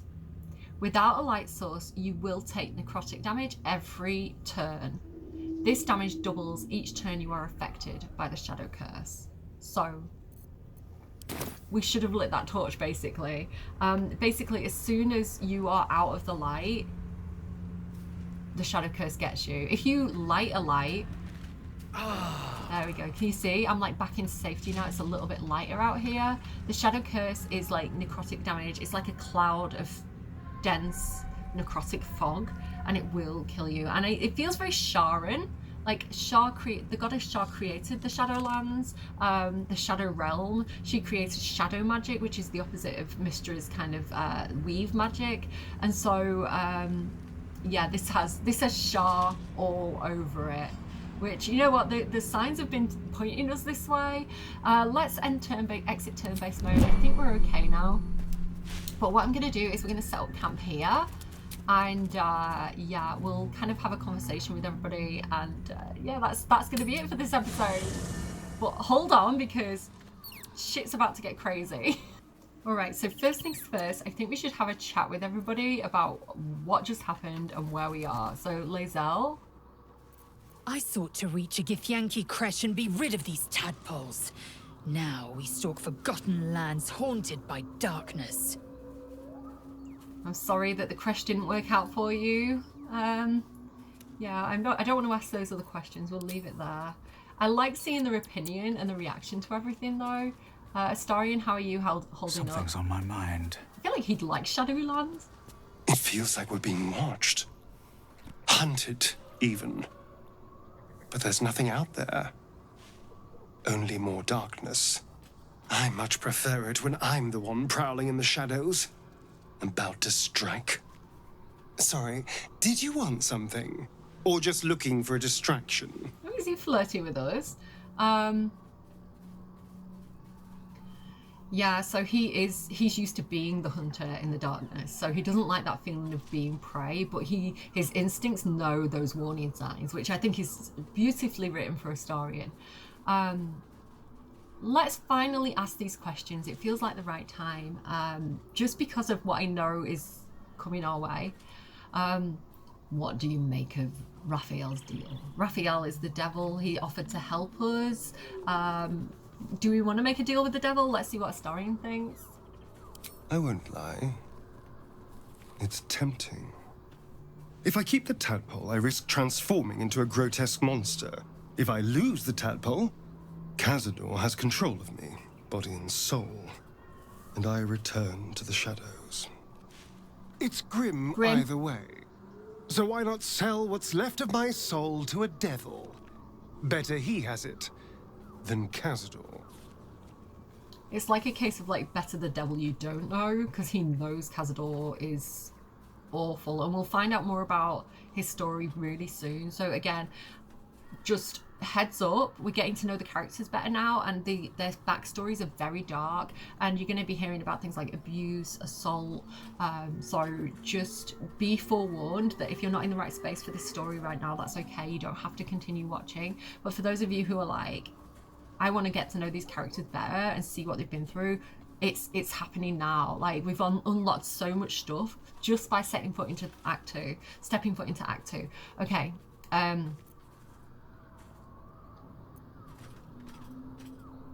you're trading one master for another. You'd be a slave either way. You're familiar with the phrase, better the devil you know? Just said it. I know Cazador. And I'll take anything that saves me from that. Interesting. And how does one become a vampire exactly? It's simple. Just find a vampire that will drink your blood and turn you into a vampire spawn. That's what he is. Their obedient puppet. In theory, the next step is to drink their blood. Once you've done that, you're free. And a true vampire. So you'd have to drink Cazador's blood to be free?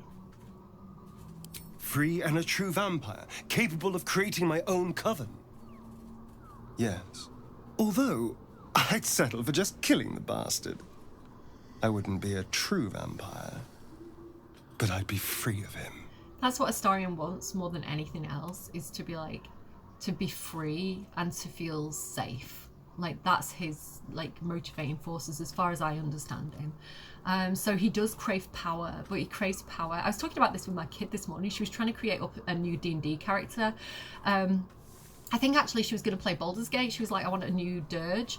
And I was talking about, like, why don't you create this character with it, like, similar to a story, and this idea of, like, I crave power over others, but it's only so that I can feel security and feel safe. Like, it's very similar kind of, like, thing. So, okay, let's go.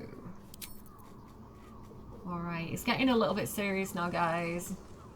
Gale, how you doing? It's been a while since Dirge has checked in with Gale, to be honest.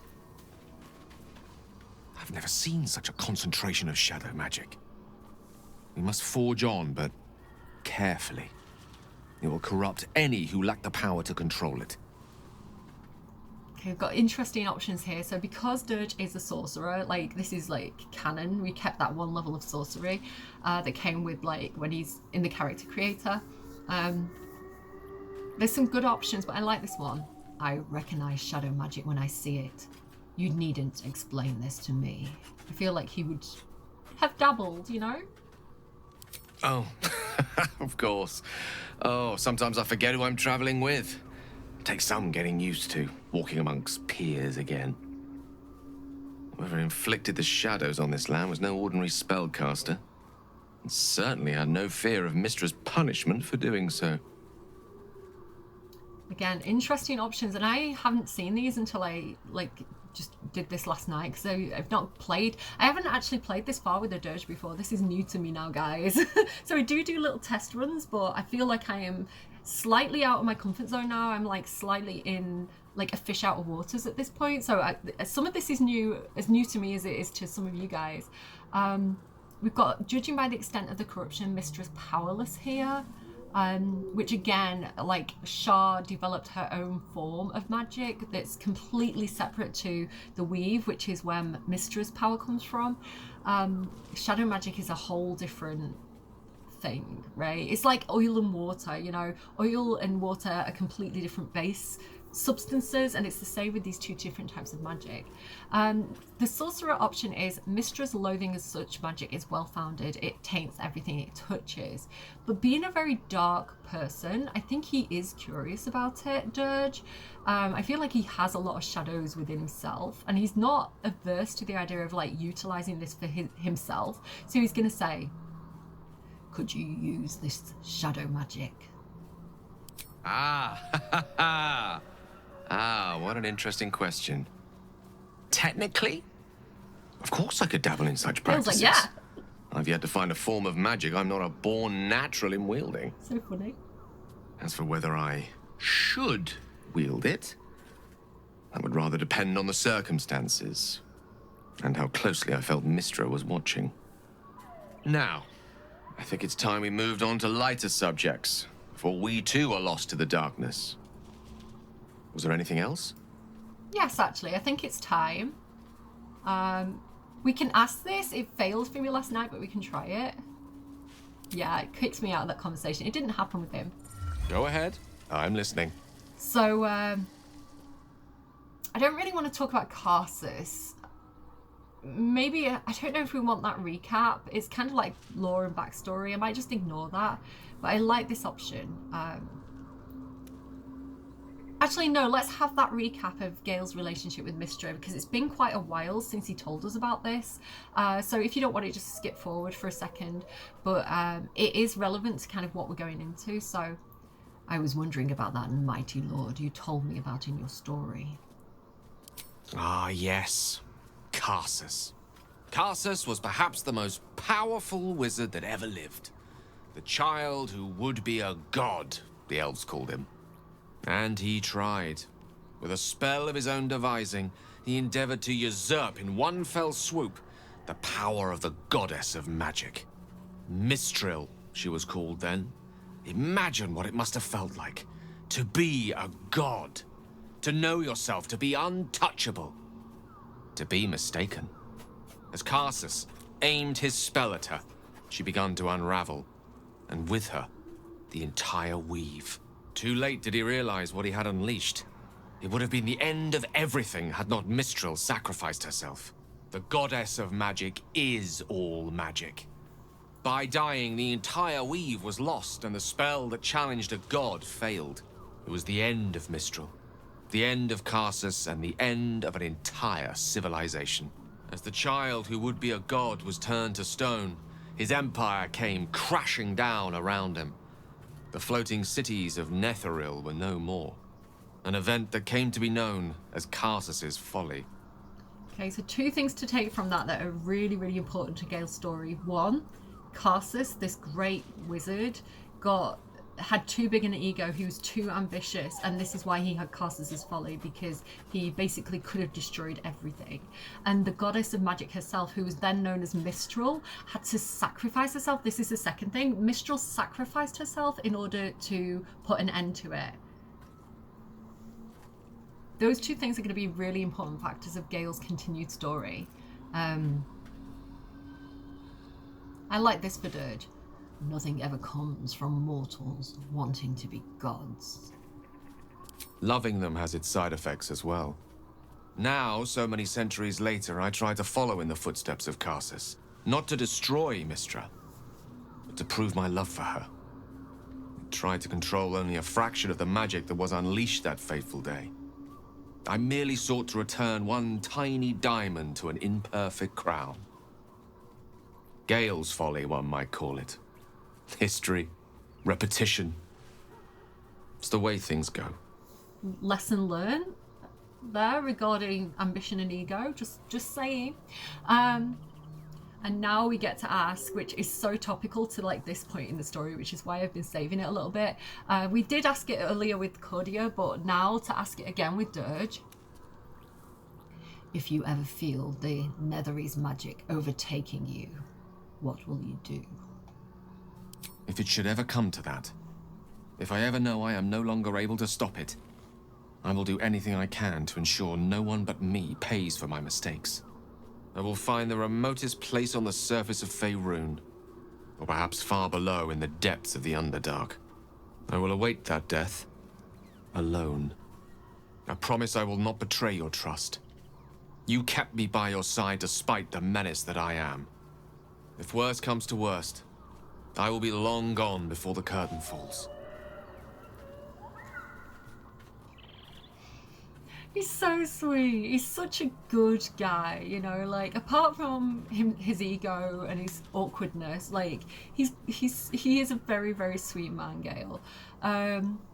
Yeah, so he's, just as a reminder for those of you who perhaps joined halfway through or don't remember this, he has a piece of the weave, the Karsite weave, right? Again, you've got the normal weave, which belongs to Mystra, the shadow magic, which comes from Shar, and also the Karsite weave, which is this corrupt version of the weave that Gale has a little bit of it inside him.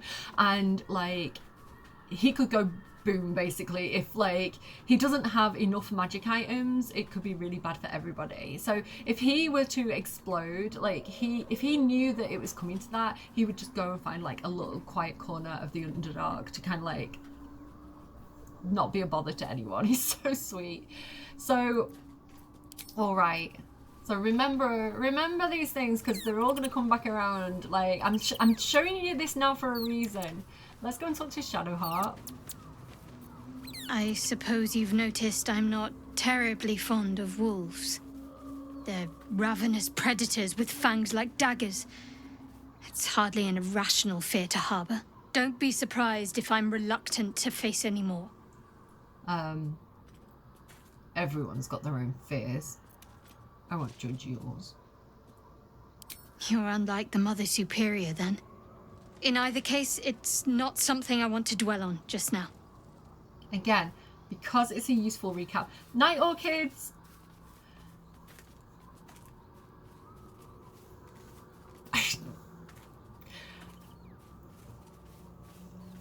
I was gonna have Cordia give her the Night Orchid, but no, yeah, I'm gonna have Cordia give her the Night Orchid. Just again, as a recap, because it's so intrinsic to the story, just as a refresher, we're going to go through this. But stick with me. Don't turn off now, guys. Like, keep watching, because there's going to be new stuff coming through as well. This is just... you kept that idol of Shar from Grimforge, I take it. Of course. I couldn't leave such a treasure behind. I'll find it a place of honor in the camp. I suppose I owe you my thanks. Unlikely I'd have found this without you leading the way. In any case, it was certainly not what I expected to find in the Underdark. I wonder... perhaps this is connected to the Dark Justiciars. This is no coincidence, I'm sure of it. I need to keep an eye out for more signs. Learn more about the Justiciars' presence in these lands. It could be important. As long as I've prayed to Lady Shah, I've wished to serve her as a Dark Justiciar. There is scarcely a greater way to fully dedicate yourself to Lady Shah, save perhaps if you become the head of her church. Okay, putting the pieces of the puzzle together, guys. Again, just as a recap, sorry if this is repetitive. We have found the Grimforge, built by Dark Justiciars, led by a man called Ketheric Thorm. We just spoke to that guy. He said that the Absolute, the guy running the Absolute, is called Thorm. I think the place is covered by a shadow curse. I think Shah might be involved, or Sharans might be involved in this. Just something gives me a few clues that there might be more Shah stuff coming up. That is not true. Very well. Let's see if we find anything in future. Thank you. I should have known you'd be understanding. Okay. Night Orchid's Cordia can do that next time she speaks to her. Let's move forward. Karlach. Do you feel that? I've never felt so cold, and that's me. This place will swallow us whole if we let it. Stick close to Mama Kay. Kay! Mama knows best. No, I was thinking, I did Mama Knows Best. That's not the song I was thinking of. I was thinking of, what's the song from Chicago? You be good to Mama, Mama's good to you. Like that one. Oh, I love it. Right, okay. We've got some infernal metal. What should we do with it? I'm going to save that. I'm going to come back to that again. No, actually, yeah, let's ask it. We've got infernal metal. What should we do with it? Yes! We need to go find Damon. I'm going to get a hug soon. You're going to get more than a hug, Karlach, if Dirge has anything to do with it.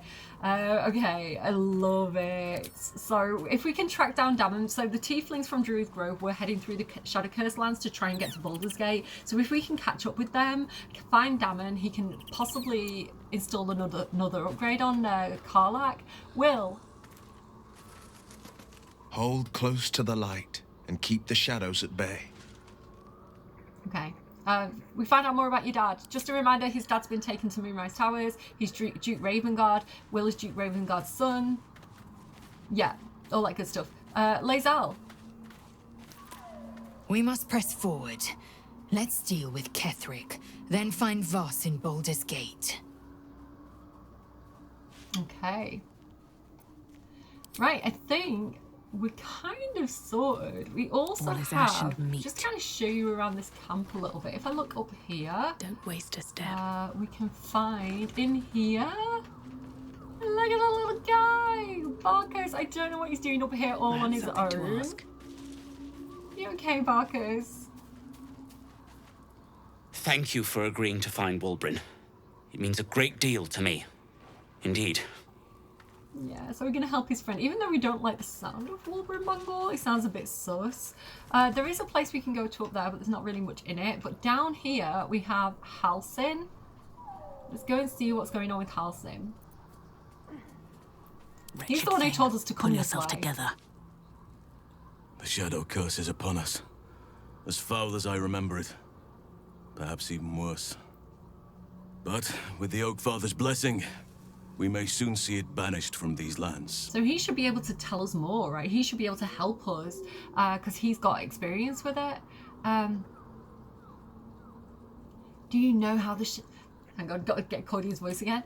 Do you know how the Shadow Curse can be stopped? This land is more than just soil and rock, root and leaf. It is a living being, in the form of a young Fey boy, with the forest itself in his eyes. His name is Thaniel. I've met him in my meditations, but since the curse was unleashed, I have not felt his presence. He is its prisoner, I fear. And as long as he remains so, his domain will lie in darkness. But if we can find him, we can break the curse. If you learn anything of the Shadowfell, or of a boy with the forest in his eyes, find me at once. Okay. So we've got to find a boy called Thaniel who's apparently got forest for his eyes. The boy with a forest in his eyes. What should I look for exactly? I mean, he's just told us, but maybe there's some more information. What should I look for exactly? I can't be exact, unfortunately. Time and the Shadow Curse won't have been kind to any traces that would have been left behind. A living witness is unlikely, I'll admit. But perhaps there'll be an unliving witness, or some lingering echo of what we seek. Don't worry. If you find something, you will know it. Okay. You sound like you feel responsible for this Shadow Curse somehow. Well, there's hardly anyone left to share the responsibility with. Few who witnessed the fall of Moonrise still draw breath. What Ketheric Thorm unleashed is not something that nature can undo by itself. I must do what I can. I studied the Shadow Curse for years, but to truly understand it and stop it, I must reach its source. Okay. I will do what I can to help. You are still feeling at home with us here, aren't you? The surroundings are less bucolic, I understand.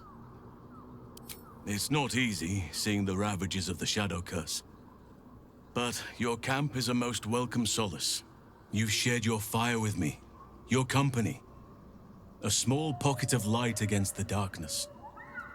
But one I couldn't do without. Thank you. Thank you for guiding us, Papa Bear. We get to flirt with...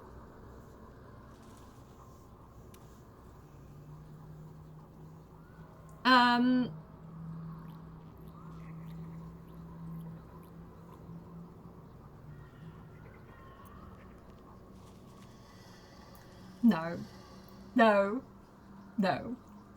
Don't get too sentimental. I had the need of a guide in order to survive this curse. We're already romancing half the camp. Like, listen, Daddy Bear he's cute, but prudent. But I hope we don't have to contend with the perils of the curse for long. There is more to living than just survival. Much more. He's very flirty. He's a bit intense, Halcyon. He's known for being a bit of a pest, if you know what I'm saying. Maybe some of the time, Halcyon. I've got a lot going on in this episode, to be honest. I can't cope with you flirting with me right now. Okay. Excuse me. I think it is probably time to long rest. I want to save though, just in case things go horribly wrong. I'm nervous.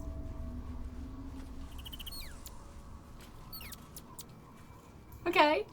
Ready, guys? For it all to just go batshit. Let's go. Yes.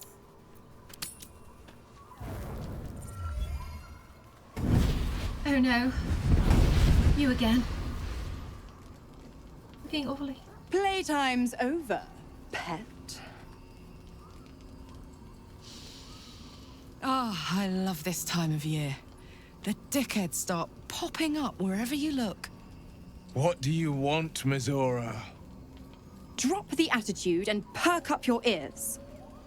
You've got a new mission. Absolute's cult has gone and grabbed one of Zariel's assets. A devil, and a powerful one at that. They're locked up in the cult's fortress, Moonrise Towers, and you're getting him out. Mizora. I love Mizora. She's such a character. She's very hot as well, in more ways than one. So again, just a recap, Mizora is, because Will is a warlock, like a standard, like that's canon in the game, his warlock patron is Mizora. She gives him his warlock powers, and in return, he has to do like jobs for her. He's kind of like her puppy on a leash sort of thing. And so, yeah, he's kind of at her beck and call a little bit. He doesn't like it. Mizora works for Zariel. Zariel is the archdevil of the first of the 9 hells, so very, very important devil at the front of the Blood War. If you think devils are bad, demons are worse, so I don't know, make of that what you will. But Zariel is kind of like the commander pushing back against the demons. Demons and devils are 2 different things in D&D. Karlach's backstory is that her friend, she lived in Baldur's Gate, her friend betrayed her, sold her to Zariel, and Zariel put the infernal engine in her heart, basically turned her into a machine warrior, and sent her into the front lines of the battle in the Blood War. So both Karlach and Will have history with the devils and Zariel. Also, Mizora at the beginning of the game tasked Will to kill a devil. He was hunting Karlach, and it was kind of like a betrayal of.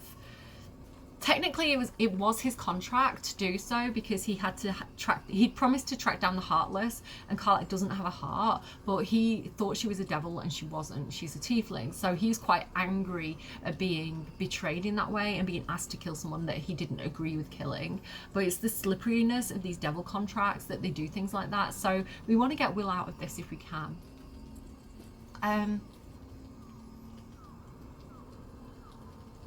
If this devil is so powerful, how did they manage to get captured?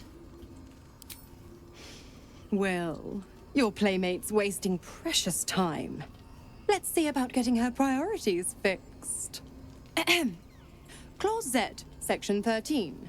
Should promised soul refuse obeyance or neglect duty, the pact holder shall cast the promised into Avernus as a lemure. I'll make it simple. Will fails or refuses, and he turns to a thick blob of stink flesh and sinks to Avernus. Now, be a good boy and play fetch, pup, or you'll spend an eternity sizzling in the hells. Mizora's words may be flippant, but they are tinged with desperation. She cannot afford for Will to fail this mission. This may be your best chance to negotiate Will out of his pact. Okay, I had to... Wait, why does it say continue? Why does it say continue? Let me negotiate him out of the pact. Oh, and what condition is that? What just happened? Your mind links with Will's, drawn in by his increasing panic. What are you doing? Okay, so it should have given me an option there to... I'll try and put in a screenshot or a small clip of the options that we should have seen there. That totally glitched out then, but we're still doing what I wanted to do. So we just said to Will, like, we're going to say to Will, in my mind, trust me. Will relaxes, and your connection fades. Okay. Mizora will rescue this asset if you release Will from his pact. Interesting. Now, why should I go letting my favorite pet off his leash? Okay, we have options. You'd be like, never mind, don't worry about Will. Okay, intimidation. We could always let the cult infect the asset. I bet they'd make a loyal thrall. Remember what we can about devils and their contracts. I actually like the intimidation option, and I'm gonna risk it for a biscuit. I did just save. Well, we could always let the cult infect the asset. I bet they'd make a loyal thrall. Play her at her own game a bit here. Like, I'm taking the bardic inspiration. I'm not messing around here. Good thing we still have that.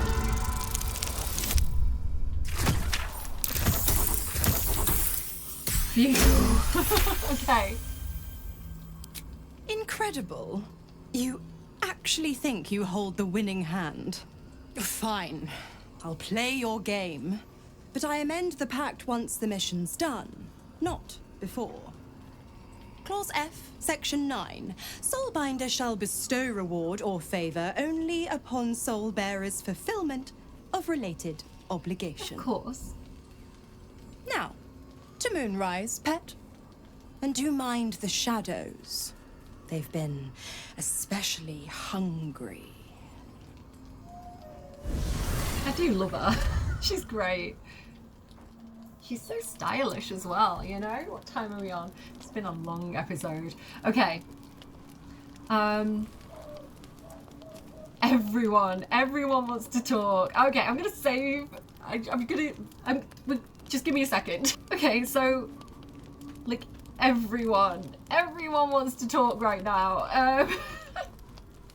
Let's start with Astarion. Yeah, let's go to Astarion. I don't know.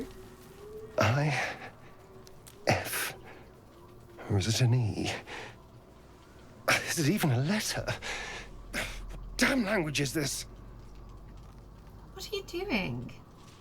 Want me to take a look? What are you doing? I'm sorry. I'll leave you alone. Wait. I'm sorry. You caught me by surprise, that's all. I've been tracing the scars on my back with my fingers, trying to read them by touch. But I can't. They may as well be written in Rashimi. I guess like a mirror wouldn't help either, right? Because he just wouldn't be able to see himself. They want me to get a mirror. Let me have a look. This isn't your problem, you know. This is what I'm talking about. Do you remember that episode when I was like, Astarion needs a friend, not a lover? Because he's always used his body to seduce people on behalf of Cazador, right? He's always been objectified. Like, literally treated like an object in this case. Like, he's had no physical body respect.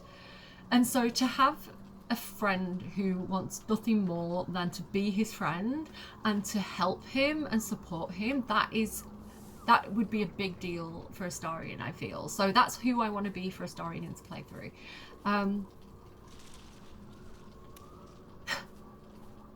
I know. Now shut up and turn around. Like, he doesn't expect us to help. Like, and that's what I mean. This game, like, when these characters are so fierce, especially things like Lae'zel, right? When these characters are so defensive and so tough and so, like, confident, or, you know, they've got all this bravado. When you get to these points where they have these really vulnerable moments, oh my goodness, you want to protect them with your whole heart. And this is brilliant story writing, I think. And this is what I'm kind of missing at this point from Dragon Age, because if you watch that playthrough, it's like the story goes too fast. It expects you to care about characters before you even know them. Everybody, like, it doesn't have any build up of like getting to know the characters and kind of like these kind of dynamics. You don't have that, so you don't care. Like with Baldur's Gate, I care so much about my companions. Like, I am so, like, I don't know, these moments of vulnerability just get me so badly. Anyway, let's go. No, I know, now shut up and turn around. Fine. The pattern swirls before you, runes hacked crudely into his flesh. You can't read it, but you recognize the letters. Infernal, the language of the Hells. And? What does it say? The Moss was a cleric of Gond who was cursed with a very small wand. It's written in Infernal. I can't read it. Infernal? Are you sure? Can you show me? Skin detail is great on Astarion. So she's sketching it out in the sand. We would have had, we would have seen these scars if we had romanced him. What in the hells? What did he do to me? I'm so sorry, Astarion. It's so cruel.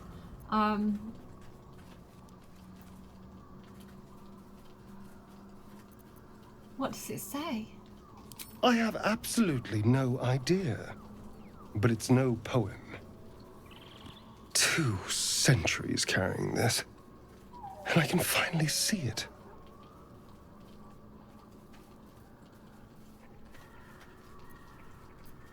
Did you ever see Cazador writing Infernal before? No. I could have missed it, of course, but I doubt it. Cazador was only figuratively hellish. There were never any devils hanging about the crypt. Whatever he's left carved in my flesh, it's a mystery to me. Thank you, by the way. This is... well, it's something. We'll figure it out. I promise. Will we? How... sweet. He appreciates it. Just doesn't know how to show it, you know? Ah, my favorite traveling companion. Okay, that's it for now. Okay, no more. He's done talking. Okay, Gale. I do enjoy our conversations. What do you need? Yeah, nothing for Gale. Okay. So, Shadowheart has something to say right now. Okay. What would you like to say? I'm scared that I'm gonna lose whatever Shadowheart wants to say if I talk to... It makes more sense to talk to Karlach and Will first, but I'm scared that I'm gonna lose the special dialogues if I don't talk to them now, so I'm gonna do Shadowheart first. This place. There's a power in these shadows. I can sense it. It's ancient. Familiar. It doesn't feel like the right time to give him the Night Orchid, but it's the only dialogue option I've got, so I'm doing it. Remember when you told me about the night that... Hang on, let me... This place is power in the shadows. I sense it. It's ancient, familiar. Like, yeah, she definitely has a affinity with the shadows, doesn't she? Remember when you told me the night orchids were your favourite flowers? Maybe we're trying to cheer her up, or I don't know, maybe just try and pull her out of it a little bit and just kind of ground her in our relationship rather than whatever this thing that's clearly bad is trying to pull on. Whatever grip it has on her, I want to try and make that human contact or drow elf contact, I guess. Yeah, remember when you told me that night orchids were your favourite flowers? Rings a bell. Why? It just so happens that they have one right here. Oh, hells. You didn't pick that by hand, did you? They're deadly poisonous. Joking. They're safe. And beautiful. Thank you. I don't have anything to give you in return, I'm afraid. My love for you is not transactional, Shadowheart. I'm sure you'll come up with something in time. I like that because it's a little bit flirty. We'll see. Give me a while to put my imagination to work. Okay. Those options are always... Oh my goodness, again, Shadowheart? Again? This place. These shadows. I don't seem to be affected. Not as badly, anyway. Perhaps I shouldn't put it to the test, but compared to everyone else, I feel fine. Better than fine. Do you know what this means? I must be blessed. Lady Shah is protecting me where others are left to face her wrath. She loves me. She must do. I love you, Shadowheart. I love you.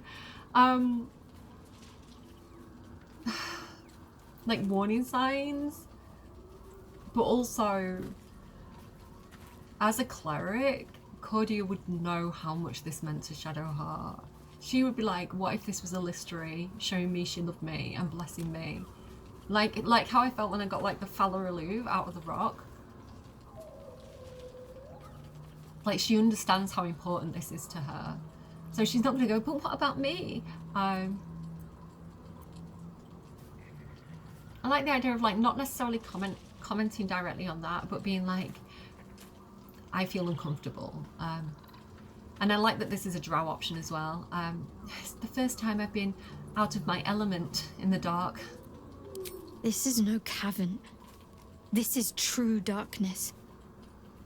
Perhaps Lady Shah will show you a path to her embrace if you are worthy. Lady Shah wouldn't bless me like this for no reason. There must be something she wants of me. Those signs we found about Dark Justiciars, perhaps they were no coincidence. In either case, I need to watch for any place dedicated to Lady Shar. A temple, perhaps. Okay. Alright, Shadowheart. We're in it together no matter what happens. So, okay, Karlach. God damn it! Why did it have to be Mizora? Why did it have to be Zariel? We're supposed to risk our necks to get one of her assets? What if it's a runaway like me? Or something far worse?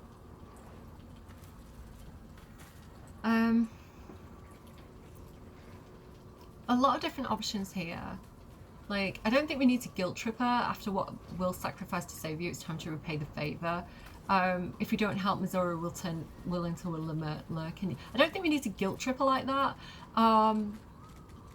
I do like this option. You heard Mizora, there's one last thing Will has to do for her and then he's free. And I feel like Karlach can respect that as well. Like, one last job and then, like, we don't have to do this anymore, you know? The devils are going to do what the devils are going to do. But at the same time, I understand Karlach's hesitation to be like, what if this is a horrible thing and we're just going to go and release it? Like, maybe we'll cross that bridge when we get there is the best option. Like, the idea of kind of like, yeah, we'll cross that bridge when we get there. We'll make that decision when we know what we're dealing with. I guess so. But I'm telling you now, it's a bad idea to play games with a devil. You never win. Not ever. Not playing games with her. We made a deal. Karlach. Will. Can we romance you yet, Will? I want to do a dance. The more bullshit she pours, the more of it I'm forced to swallow. Calm down. Mizora set me on fiends inside and outside the Hells. She's never ordered a rescue. Gods. She makes a mockery of everything the Blade stands for. Such an asshole. I love the way you talk about Mizora, like, you're an asshole. I've had worse shits than you. Like that, what Karlach said in the when she first saw her. They're so funny.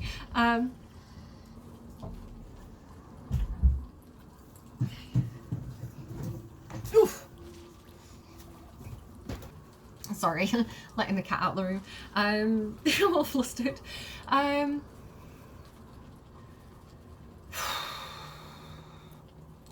Any idea who this devil is that needs freeing? Not a one. All that matters is that we free it. Fail. And I made a mindless blob clawing at demons on the front lines of the Blood War.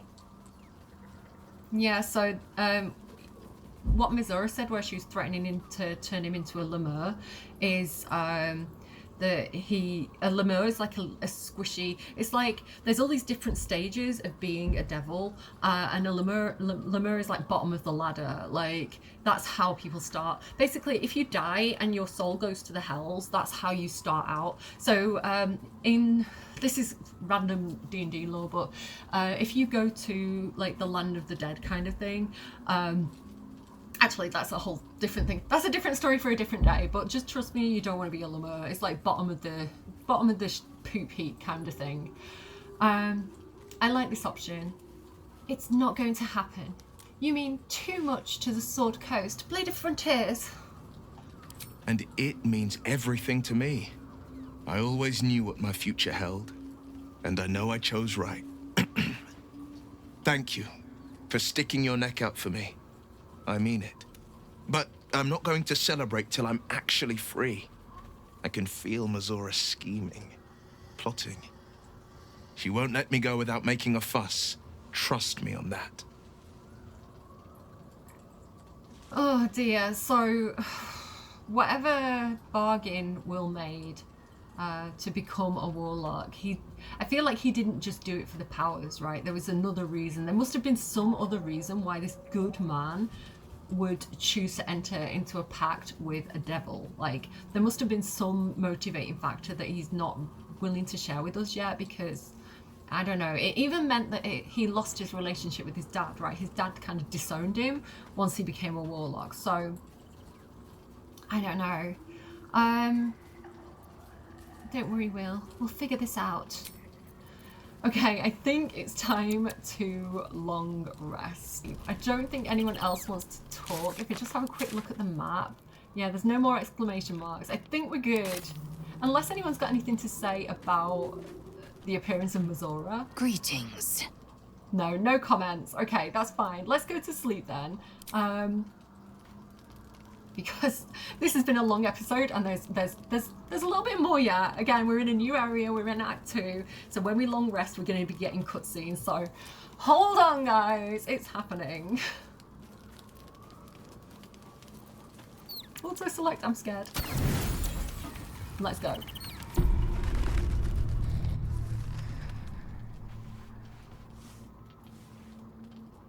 The voice of the Absolute is strong here, and getting stronger. I don't know how much longer I can resist it. But it's good to see you're making progress.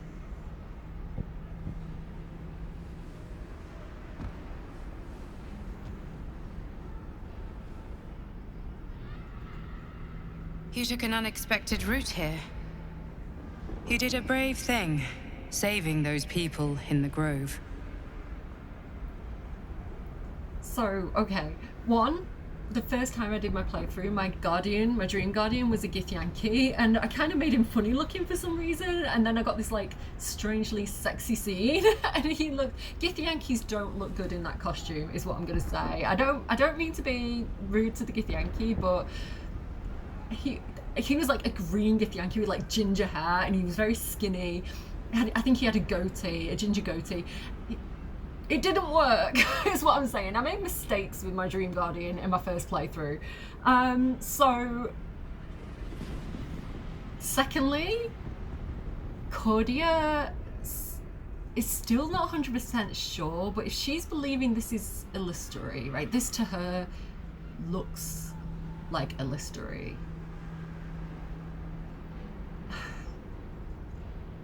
If she's taking it at face value, like her goddess is just sat down next to her. And you know, before I was saying about like Shah, like Shadowheart being like, I think Lady Shah loves me. I think she's blessing me. I think she's protecting me. Like same feeling. It's like, oh my goodness, like my goddess just sat down next to me.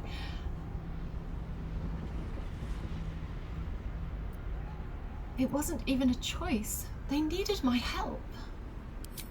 Not everyone would have helped. The hurt runs deeper than she's willing to show you. I like this option. Focus, don't you dare drop my protection, because her protection, the Guardian's protection, is the only thing stopping us from becoming any Lithid, like, at any moment. But she would go, are you alright? Yes.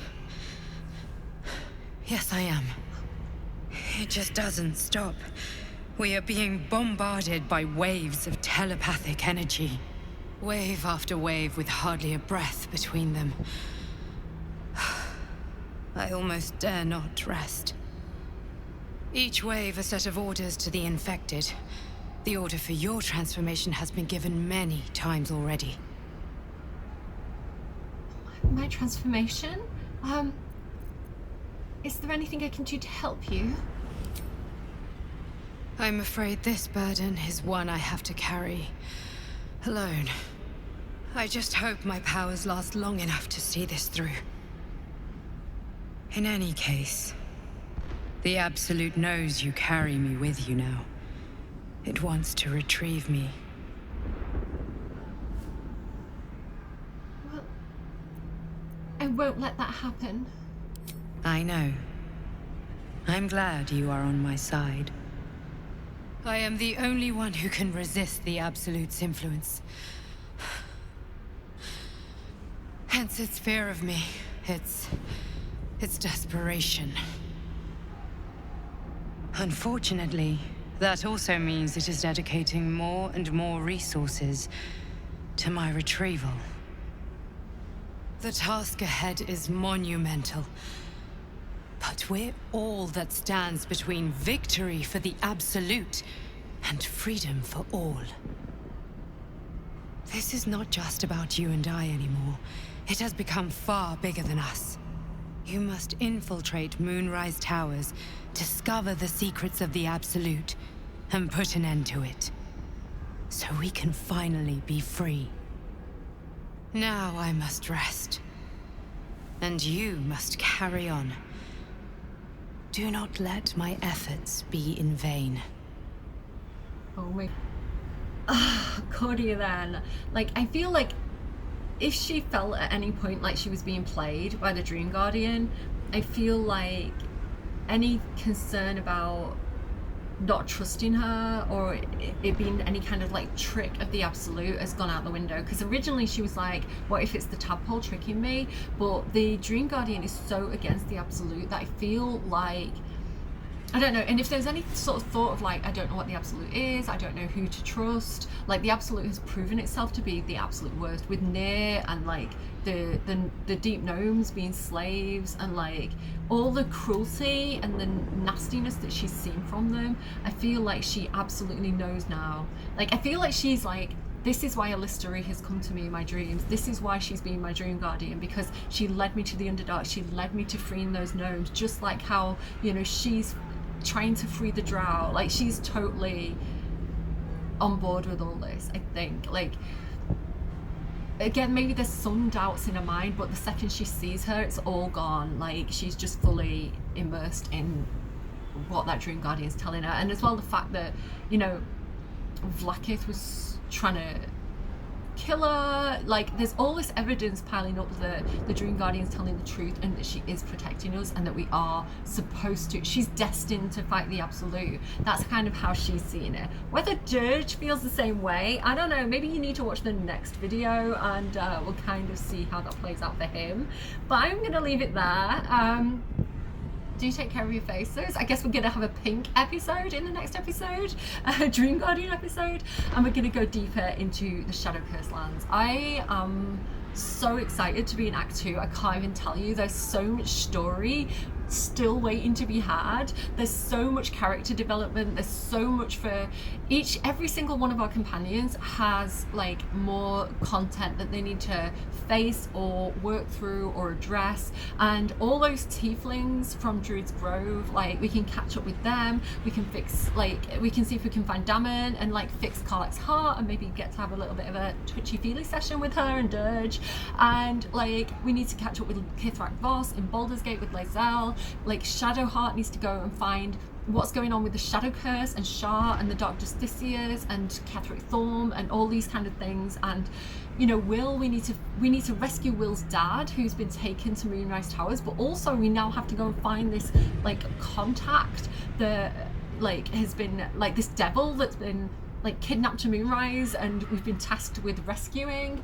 Like we need to figure out what's going on with the Astarian's back. He's got these infernal markings on his back that he doesn't know what this is, so we need to help him. You know, whether anyone wants to take the tadpole or not, I don't know. And there's just so much going on left to explore, and I'm just so excited to be in Act 2. So stick with me, kids, and I'm sorry this was a longer episode, but I'm sorry not sorry, because the story's getting so good right now. And yeah, Act 2, baby. Take care of your faces, have a good week, leave me a like down below, comment if you feel comfortable commenting any of your thoughts and feelings. Just don't do spoilers for those of you who haven't seen it yet. Thank you for being on this ride with me. I will see you again soon. Bye, friends.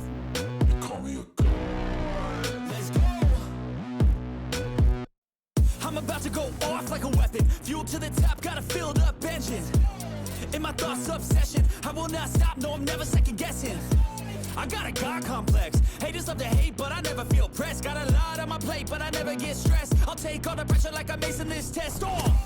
Tear it up like I'm Jason. I see the world like it's ready for the taking. I see this place like a game I'm playing. Straight to the bank to collect my payments.